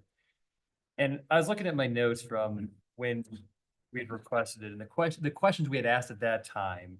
And I don't, maybe I didn't get all of them. So if there's additional questions, I'd love to hear them, but they were essentially amounted to what does the community spend, kind of what you said, Steve, what does your community spend on tourism marketing? How has it changed in the last 5 years? Have any of those funds been redirected to other community priorities? And what were those priorities? What were the impacts in lodging revenue or tourism spending due to the prioritization? What does your tourism, how do you do your tourism marketing and how, like, we wanted to know, do they contract out with partners? Do they do it internally? And what do your lodging taxes fund and in what amount? And those are the questions I had. So if other people have other ones that I can't remember, but those are the ones I wrote down. And I was kind of thinking the communities that feel like Glenwood, I'm not so interested in Vale or Aspen, but, and I'm super interested in if people are like, yeah, that doesn't feel like us at all, but like Eagle, Durango, Salida, Gunnison, Fruita, Avon, and maybe Steamboat Springs. I mean, understanding, of course, like, you know, maybe Eagle, well, I guess Eagle's us. Maybe not so much Gunnison, but maybe not so much Steamboat Springs, but I can't think of a whole lot of other without getting into the front range. So Well, and I think that the point being, you're trying to extrapolate information, not necessarily try to equate other mountain towns with Glenwood. So just trying to get kind of a few. Yeah. You've named a Right. few, so. yeah, okay, okay, and great. so like I just didn't think like the Mhm. high end, your Tellurides mattered. I didn't think Yeah. like your rifles mattered. So If I may, I'm gonna have, go Sumner, then Aaron. Perfect. Okay. The comparison I did for other reasons mentioned virtually all those towns. I think those are reasonable. I had Rifle in there too, Salida. But speaking for myself, John, I know we've discussed this and I think all the questions are valid. I'm not sure for me as a board member, it's a high enough priority to put the burden on staff at this point because we've already pretty loaded them, given some charges to the tourism board and a transition there. I'm wondering if we can request them to do their own, it's the board. They're just like I did for the street fund. They can do their own internal audit and report back to us. And that would be the board, not the contractor, for them to answer those questions or perhaps get some help from the state tourism board. So that's my thought right now. I just, at this point in time, kind of hate to put it on staff. Counselor Zelinski. I'm just curious, is there any value in seeking data out of the state of Colorado? Because I agree, I think a lot of this could be gotten from the state tourism board, because of the whole, I can't even remember like the term of it, but they just did a recent study. destination stewardship. Yeah, thank you, thank you. I feel like that has a lot of the information that we're seeking in it, but I'm wondering if, you know, we're looking for an evolution in tourism marketing as the economy about, like, I'm just wondering like how deeply we're trying to get into this. And if this specifically for us to give guidance to the contractor, to a future contractor. So I think the one I'll address Sumner. I think, we didn't want it to fall on staff. I mean, I think when we talked about it and we did, more than 6 months ago, the idea was we'd have something comprehensive from an outside, RFP process kind of thing. And so, when Steve's like, I kind of struck out on that, if we could have a junior staff, not Steve, but, somebody just call around us half a dozen municipalities and ask them 5 questions. I don't know if that's a huge burden, but let me know, Steve, if it is. And if so, then that might inform the conversation. No, I have a little bit of apprehension in this just because I don't really want to be responsible for picking these communities because some people might say, whatever. If it's just a matter of calling, a dozen communities and asking half a dozen questions, that's no problem. I mean, staff can handle that without any trouble. I'm gonna have, Marco, then Jonathan. Just real quick, I mean, I personally would be interested how other communities deal with this, how much money they spend and what do they think they get in return for the money they spend. But on the other hand, I think the destination stewardship, it may be a different approach to this entire marketing and how we're gonna move forward with this. So I'm a little torn of moving forward, but in the same token, I'd be very interested to see what other communities do. So if Steve tells me I can do this in a half hour, I'd say let's move forward. If it takes 4 weeks, I'd say no. Okay, Counselor Goodis. Yeah, I would say definitely talk to the state first. I mean, if they're able to get those 6 questions answered for those communities, and Salida was in it, Sumner, to your point. But you know, the 2, 4, 6, I had 7 communities, so I don't think we need to go to a dozen. I mean, I'm not looking for a statistically valid survey or anything, more. Yeah, I had 7. Do we care about Crested Butte? No. I think, well, Crested Butte, I think Gunnison kind of captures the low end of Crested Butte. Does it? Crested Okay, Butte- fair enough. Given that I actually work over there, Gunnison and Glenwood aren't really the same or similar. Right? I mean, I think you are more similar, even though housing prices are different, you're more similar to Crested Butte because you're more directly resort affected.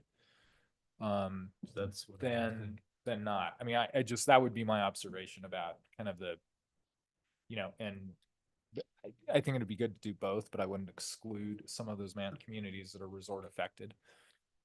Crested Butte feels more like just to me, I don't need to split hairs, but you know, Gunnison is the commuter, the Down Valley community for Crested Butte. But I'm fine with including Crested Butte, but then do we also include like a Telluride or Ridgeway or I don't know. Ridgeway, yes, Telluride, no. But also, Okay. you're probably talking 20, 30 minutes minimum per call with Steve, then aggregating information. If we're asking all those questions, I'm just saying, this is not a 30-minute deal. No, it's This is a multi-hour deal. But it's not a 4-week deal either. No, Okay. no, but I'd say it's hours of work. Yeah. Yeah, just. Are you just okay keeping with a that in couple mind. hours? 3 hours? You good with that? I'd say we move forward. Does anybody have any other communities they'd like to add or take off of that list? What's the list again? Eagle, Durango, Salida, Gunnison, Fruta, Avon, Steamboat Springs, and Crested Butte. Crested Butte? Are folks okay with Crested Yeah. Butte or? You the Eagle and Avon or? Yeah. Eagle I would take off personally. I feel like we already, I mean, they're a But similar Avon, I population. think of They're a Beaver commuter community. Creek, that's. Yeah, but Eagle's not, like, it doesn't have It's not a tourism economy. destination. Right. Yeah, Yeah. All right. I think at one Avon. time in history, they were probably a little more Well, similar, but yeah. at this point, Yeah. they are the county seat. I Avon is agree. Vail though. Well, so Avon is Beaver Creek, Steamboat Springs and Crested Butte. Those are all pretty high-end ski resort communities. I feel like that might be a little overrepresentative. I would So- pick Steamboat more than Avon. I would too. Yeah. And the only other thing I might ask Steve, I don't know if it's helpful or not, you probably get a pretty good idea, what percentage of their general fund is their tourism budget, just for comparison as well. So Eagle's removed? I'd say Eagle is removed I think it's, yeah. from the list, but that's just me. Okay. So do we know the list or we will let you know the list? Ryan's writing it down right now. Yeah, I'd say Edwards, split the difference. Edwards isn't a municipality. It's, yeah, just throw out a few. Come back with a list. Yeah, just throw out a few. I think, I don't. I wanna would say micromanage. Durango, Salida, Gunnison, Fruta, Steamboat Springs, And Crested Butte, Bam, and Crested Butte, that's good. done. no Yeah. Avon. I wouldn't do it. Okay. Great. Did you get that? Do we need a motion or are you good? Okay. Good, Okay, perfect. excellent. Okay, excellent. Item number 21. Matt Langhorst, we should put all of them together so you could just stood at the podium the whole time. Thought this one might take a while and I didn't want anybody to have to sit in the audience. So, I'll go last-ish. Okay, good evening, council. We are here to talk about a potential water rate change. And it's not just a small change, it would be kind of a holistic look at how we charge water rates instead of just doing it on a flat rate. Sorry, Matt Langhorst, Public Works Director. Doing it on a flat rate with a per gallon charge thereafter. We would do it based off meters. On the phone, Zoom, whatever you want to call it tonight, Mr. Brian Mance from GovRates is here. He's going to do a quick presentation. I just wanted to kind of give you an overview of why we're doing this. How do I say this politely? So it seems to us that the residential customers of the city of Glen Springs have been paying a little bit more than their fair share over the years. So a residential unit usually has a 5/8 or 3/4 inch meter. That person turns the water on at their house. It honestly doesn't affect our system a whole lot. Yes, there's a lot of them, but they don't turn them on all at the same time kind of thing. You look at a hotel where everybody's getting up at 8 o'clock in the morning. They have a 6 or 8 inch meter. They're using quite a volume of water at one time. So we thought it would be better. There's a lot of places to do this. Vegas is actually the biggest one out there that I could find. Vegas bases all their water rates off of meter size. So we would base a flat rate off of meter size. As your meter gets bigger, your flat rate gets bigger. Now, the counter to that, which Brian will kind of talk about, and we can pop up if you want to look at it very specifically, is that your range for your volume and the cost per gallon also gets larger. So if you have a 3/4 inch meter, your range is 1 to 7,000. If you have a 6 inch meter, your first range may be 1 to 300,000. So you're paying more for the flat rate, but you're paying less for the large volume of water you're using up until that first tier, second tier, third tier. So it's a little bit more balanced out. So it's not just saying hotels, you're going to triple your rates over there. It's just trying to get everything in balance a little bit more so that when people call and they say, hey, how'd you guys even figure this out? We have a methodology. It's not just, it's a flat rate. You're all paying it. So I got 100 units over here. The flat rate's still $83. That's a little odd for sanitary sewer. So I was going to just let Brian kind of kick this thing off. He's got a 10-slide presentation. Shouldn't take too long, and we'll be able to pop up basically any data that you want thereafter. He's got all the spreadsheets with 47 different tabs on them to answer questions, and I'll do my best also. So Brian, are you there? He's there. Yes, can everyone hear me? We can. Quite well. Excellent. Well, my name is Brian Mance from GovRates. Back in 2021, Glenwood Springs completed a formal water and sewer rate study, and one of the recommendations of the study was once meter size data and master metered unit data was available, we should come back and work on restructuring the rates to, as Matt said, make them more equitable. So some of the issues with the current water and wastewater rates, all customers pay the same monthly base charge. If you consider that the base charges pay for a portion of the utility's fixed costs like salaries and benefits and debt payments that are the same regardless of water usage, if a larger customer has a greater demand on the system, that customer should, the logic is that that customer should pay a higher amount of system fixed costs. The base charge recovery of the water system is currently 23%. Which is a little bit lower than the utility industry recommended minimum. And then on the wastewater system, again, all customers are paying the same minimum monthly charge. And so we have the same logic that if a larger customer has greater demand on the system, that customer should pay a higher amount of system fixed costs. So the proposed revenue adjustments, or the revenues that we're proposing to recover through these water and sewer restructured rates, are to basically catch up with the rate and financial plan that was adopted in 2021, to catch it up over 2 years.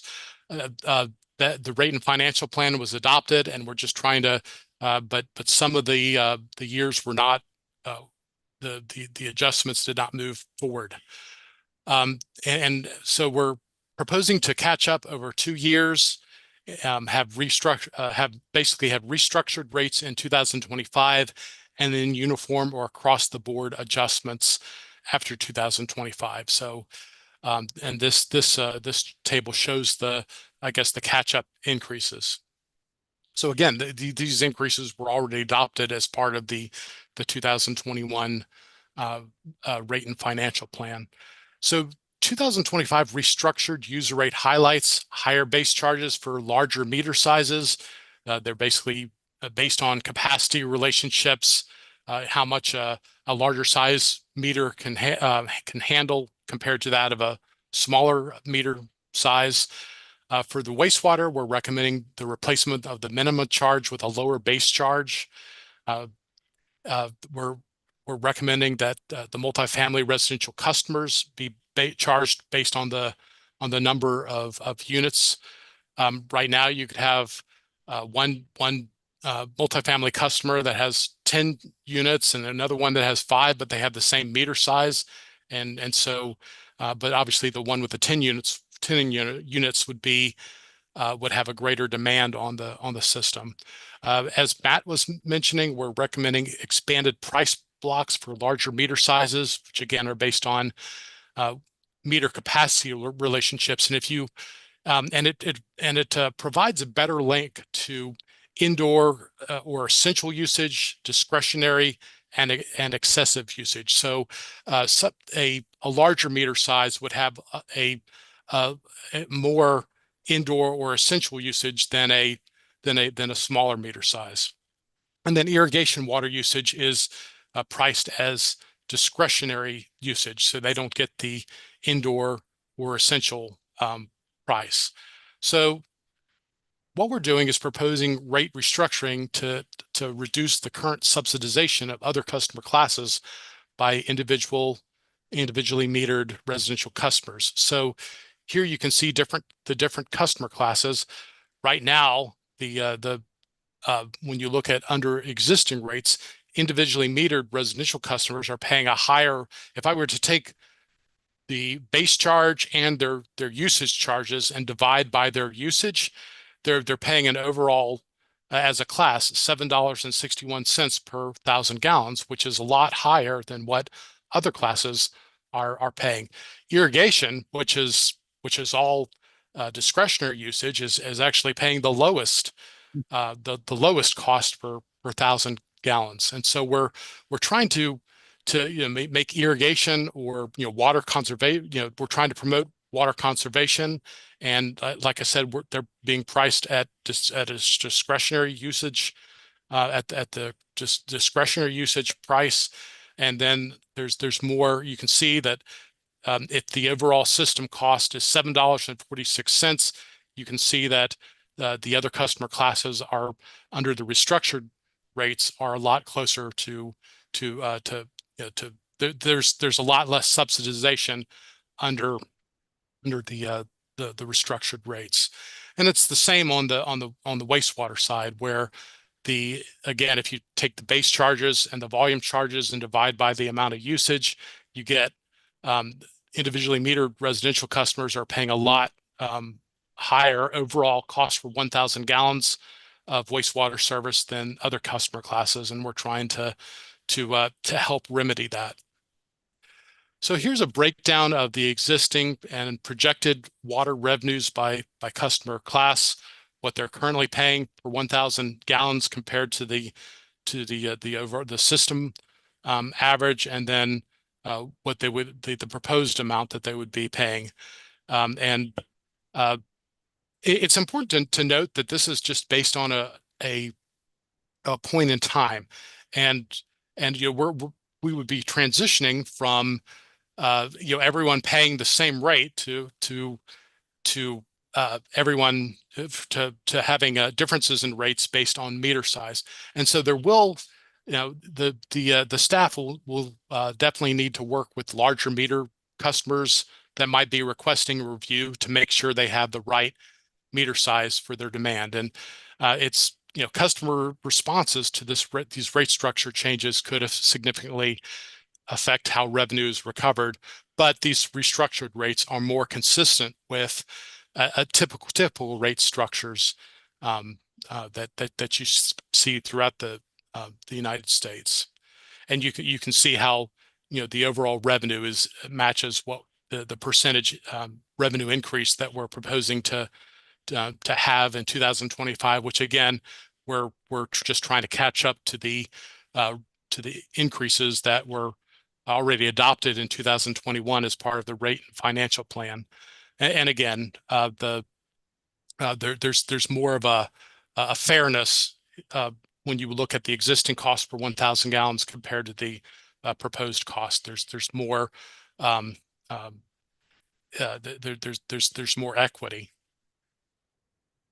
So as far as the combined bill comparison, the average customer, I guess, uses 7,000 gallons of water service, and then on the residential, for single family residential customers, they're billed based on the winter average, which comes out to about 4,000 gallons of wastewater service. So you can see that under the proposed existing versus proposed rates, they actually receive a rate decrease compared to what they're paying now. And again, the individually metered residential customers are about 77% of total water customers and about 83% of total wastewater customers. As far as comparisons are concerned, this is where the city's rates are now for 7,000 gallons of monthly water usage and 4,000 gallons of billed sewer. So you can see that the rates for individually metered, there would be less subsidization of the other customer classes by the individually metered customers, and the individually metered customers would overall get a rate decrease. So our recommendations are to adopt the revised financial and rate plan with a more restructured or more equitable rates in 2025 with the increases discussed, and then uniform or across the board increases for 2026 and beyond.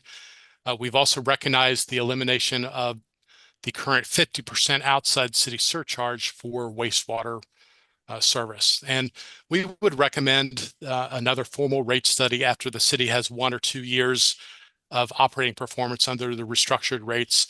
This is like I said, this is these are changes that are make the rates more consistent with the practices of other utilities, but it is it is a change, and there will be customer responses, and some customers may want to right size their meter size based on their current demand. So these restructured rates provide a path to move forward, but they will probably need to be adjusted as the city moves on to make sure that the rates continue to be equitable. And that concludes the brief presentation. Brian, could you flip back to the $7,000 and $4,000 slide real quick? Sure. Gallons. Keep going. Sorry, this one. Yep. So one of the more common questions I get is, I'm a single human being of a certain age that lives in a tiny house, and I pay $83.33 for my sewer. And I pay a flat rate for my water. Why are these things so high? Why can't it be based more on me and my individual usage? So that's kind of where we're going at this moment. Like Brian said, that residential customers are 77% of the base. They're 54-ish% of the volume. So lots of customers, they're 54% of the actual volume usage. This gives that human being an opportunity to reduce their bills even below the 6.3% savings, which is a normal household, into the 15% savings, so that they're only paying for what they're using. Sure. Because once again, that person is not affecting my system. It's the other larger users that are affecting the system, the more that we have to spend all these capital dollars on to improve the system. Brian and I, once the second we're done with this one, because this is something we need to write for 2025, I need to redo my capital plan based off of a assumed dollar amount coming in potentially once it's certified, if it gets there. Yeah. We need to look at that a little bit closer, and then that may change 2026's rates. Okay. We did not increase water rates 5% for a few years because of some comments council made back in the day. Yeah. And how the resolution was written. We would like to make this one super tight and say every year we're just going to raise it 5% unless staff says we don't need to. Well, prior to January 1st of every single year, we just need to have that conversation. Brian's basically a staff member at this moment. So I'm gonna be running things by him basically every 3 months or so. We'll reanalyze what we have. We have new data coming through the new software system. So we're just gonna kind of keep going over this thing. He is very affordable and he is very quick at changing things that we need to. So basically I would like to continue using Brian as long as he can put up with me. Remainder of my time here at the city to keep this going right. The one thing that does get hit. It's your life, right? Forever. Yeah. The one thing that does get hit a little more than I would like it to is Parks and Rec and schools.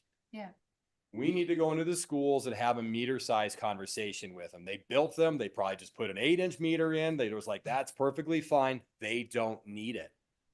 They're actually being affected in almost like the 29 to 50% range, depending on what you look at.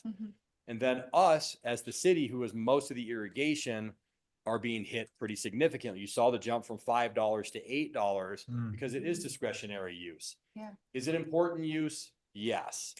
But we need to use us as the guidance for discretionary use of, you can't just build something and expect to have it green all year round and have bluegrass. You need to build it as efficiently as possible. Sure. And I know Parks and Recs is still looking at how to adjust their usages and become more efficient with them also. So I just want to be blatantly obvious that commercial is going to go up, multifamily house or units are going to go up because they're just getting a flat rate and a volumetric rate. Now they're going to have a flat rate, a unit rate. There's actually a cost per unit, which is significantly less than a residential unit's half of what a normal residential unit flat rate would be. And then they'll be charged based on the volume, but the volume unit cost is less because they're not going from tier 1 to tier 2 to tier 3 and going above tier 3 immediately, which is basically what they do with the current system. They'll probably stay within tier 1 and it's a nice flat even rate for them. But then again, they are paying their fair share for the use on the system.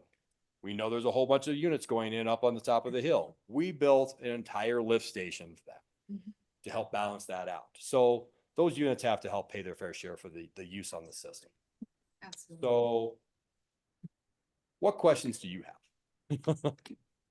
We'll do Counselor Gotis, then we'll do Counselor Deming. Can you email this presentation to us? Yes. Thank you. That's it. That was it? Yeah, and if we have one in the future, can you include it in our board packet? It is. Is it? Where? I thought it was put in the board packet, but It is in board packet under the item. No, I don't have it. I just have staff report. It's okay. I just have the You stuff report. Just email it to us. Yeah, Thank you. yes. thank you. Sorry, this was ready a while ago. I thought it was going to be in here. Yeah, good question. So, Matt, this is obviously a significant change to some of the heavier users, water users out there. How you plan on implementing, how you plan on conveying this change softly, that we don't get a whole lot of blowback? We know who those users are. You know, I would probably narrow that down to 50 or so that will probably be, well, not say significantly impacted, but impacted. And the first question is what size meter do you have? What does it really need to be that size meter? We may kick ourselves in the butt for the first year because everybody's going to change their meters out and reduce them in size. And then this program doesn't actually work, but it will work in the long run for us because Aspen bases all of their EQLers off of their meters. If you put in a 2-inch, they assume you're going to use that much water. We don't do that. It actually gives us a little bit more control over how much water consumption there will be in the future if people are right sizing their meters. If they build a condo unit and they put a 2-inch in because they ran a 2-inch into the building and it really just needs to be 1.25 inches, we're going to help them with that. So I think the biggest thing is getting with everybody that we know this will affect kind of in a negative way. Negative being they're paying their fair share, and saying, let's sit down and have a conversation. What meter do you have? Where can you reduce costs? How can you balance out your system? Because we're buying back turf at this moment to try to save water. Right. Let's get these people to really figure out a way to save water within their buildings and adjacent to them. So is there going to be a soft landing? That would be a question of when we implement this. That was my next question. Slightly is, how long is it going to take finance to install all 487 of these new fees? Yeah. Because there's 3/4 inch through 8-inch basically for everything. We don't have to do them all right now. We could add them as we go along, but there's a lot of different categories that need to be added now. So you're not thinking January? I'm just, well, it says. Kind of over the 2000 shoulder it looking. says We've been talking about 2025, this I'm for a just while and curious. just. We've been dealing with a few different things, which is why this is only coming to you in November. We were going back and forth on what this 1.5% on the sewer drop would be. How much is that? I think I calculated overall, it's gonna be like a $61,000 hit at the end of the year kind of thing. So that's really not that big of a deal. But I've also not wanted to ask her to do it. Right. And I guess the last question is more of a point of order. What do you need from us tonight? So for tonight, there's no resolution sitting in front of you. I just want to know that we're comfortable with the idea of what we're doing. If we're comfortable with the idea of what we're doing, we'll get a time frame from finance on how long it will take for them to implement. Okay. If feel comfortable implementing with all the other workload that they have, we'll come back to you with a time frame, whether it's January 1st or February 1st or whatever it is. And we'll put a resolution in front of you with every single one of these categories so you can see what they look like over the years. Brian and I will work on a little bit of the capital thing just to kind of improve that for the next 2 years. And then I'll have to project out for the next 7 to 8 after that so that he and I are on the same page with potentially infrastructure funds coming in and what that means. Okay. Kind of thing. So Great. once again, I just wanted to put it out in the public because we've had a work session on it. I wanted to put it out in the public so people had an idea if they're paying attention to this, what the thought process is, and that residential units in essence will be saving money or have a lot more ability to save themselves money based on usage. Right. So that's my Okay, thank question, like nuts and bolts, boil it down. That 800 square foot house in downtown that you mentioned, what can that person expect to see with their bills? Since I don't have one of their bills in front of me, Sure, just a for instance, a pretty significant savings. savings where they don't see an increase when, as we just inevitably things increase, or a drop from what they're seeing right now. It would be a drop from what they're currently seeing. Okay. If they're under if they're 4,000 gallons or under, basically. Yeah. Yeah. Great. That was. Your average household is gonna save the $8.41. Instead of it going up 10%, which would be $13 more, Sure. they would save $8. So we're really getting a $21 swing if you look at it that way. Yeah, That's why the conversation around all these savings was we're gonna save quite a bit of money just on this combined bill. Yeah. If you have an average household or smaller. sure. I got all that, but I think that when we boil it down, oftentimes people just wonder how it's gonna impact them personally. And so I appreciate that. Brian is showing the rate increases. The rate increases are being applied to the people that we're talking about that need to pay for their fair share of the system use. Yeah. In addition, a lot of those big users, granted the school district and the city, and those are exceptions, but occasionally it's people who support the touristic economy as well. So I think that this is one of those ways where we start to say, there is an impact from tourism on our infrastructure, and we all need to make sure that it's a proportionate buy-in. So I can prove that from system modeling. I know. I will work with that. So thank you. I appreciate this. Thank you for the presentation. Yeah. Not only that, but thank you for your stewardship to the community members. Cause I think that says that the value in what's important to us is the people who live and reside in the city of Glenwood. And so thank you. That's my job. Yep. That was it. No more questions? I'm gonna open it to public comment.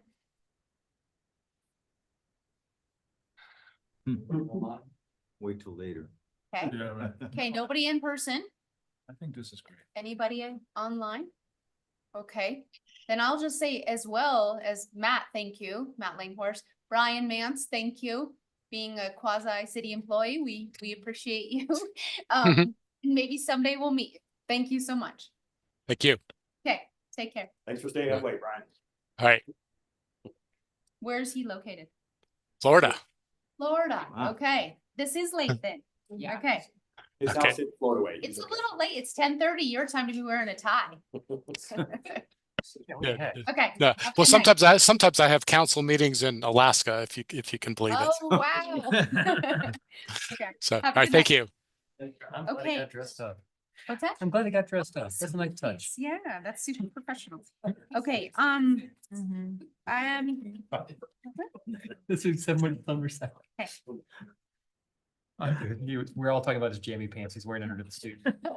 Okay, we are moving on to council comments, item number 22.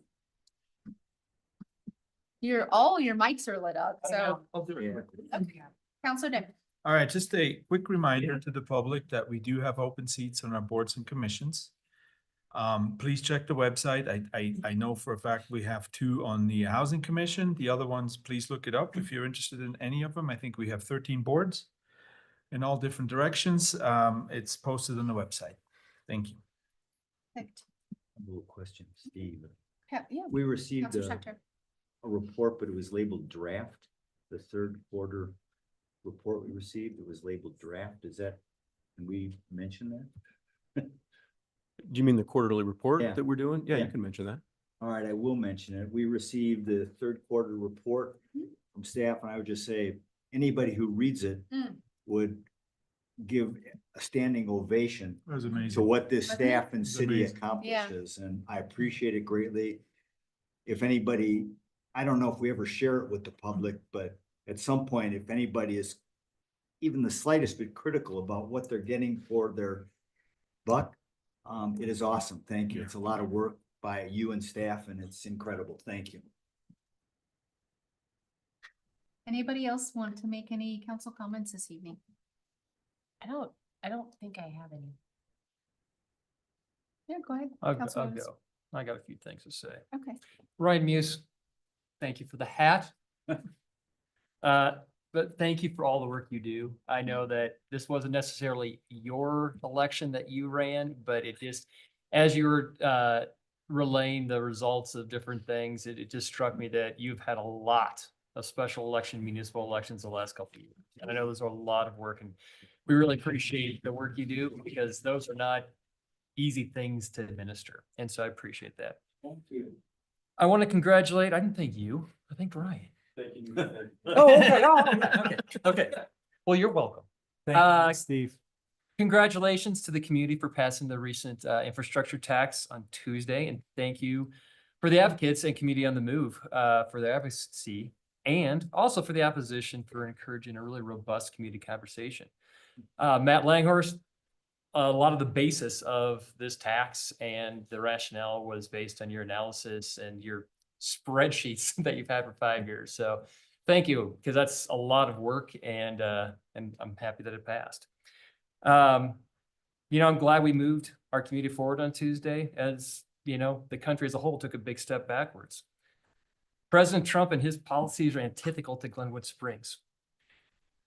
He promises to roll back already approved IIJ federal infrastructure funds, which threaten Southbridge. His racism is at odds with this community's values of inclusion and diversity. His hostility to climate change will lead to more and larger destructive wildfires that Glenwood is so susceptible to. His political and judicial appointees will ensure swift approval of the Uinta Basin oil trains and the strip mine. According to President-elect Trump, if you are gay, trans, the media, or simply a Democrat, you are now the enemy from within. Tonight, we swore in a new municipal judge. He raised his hands and promised to defend the Constitution. We must stick to our Glenwood and Colorado values and fight the fascism that Donald Trump represents. God help us. Anyone else?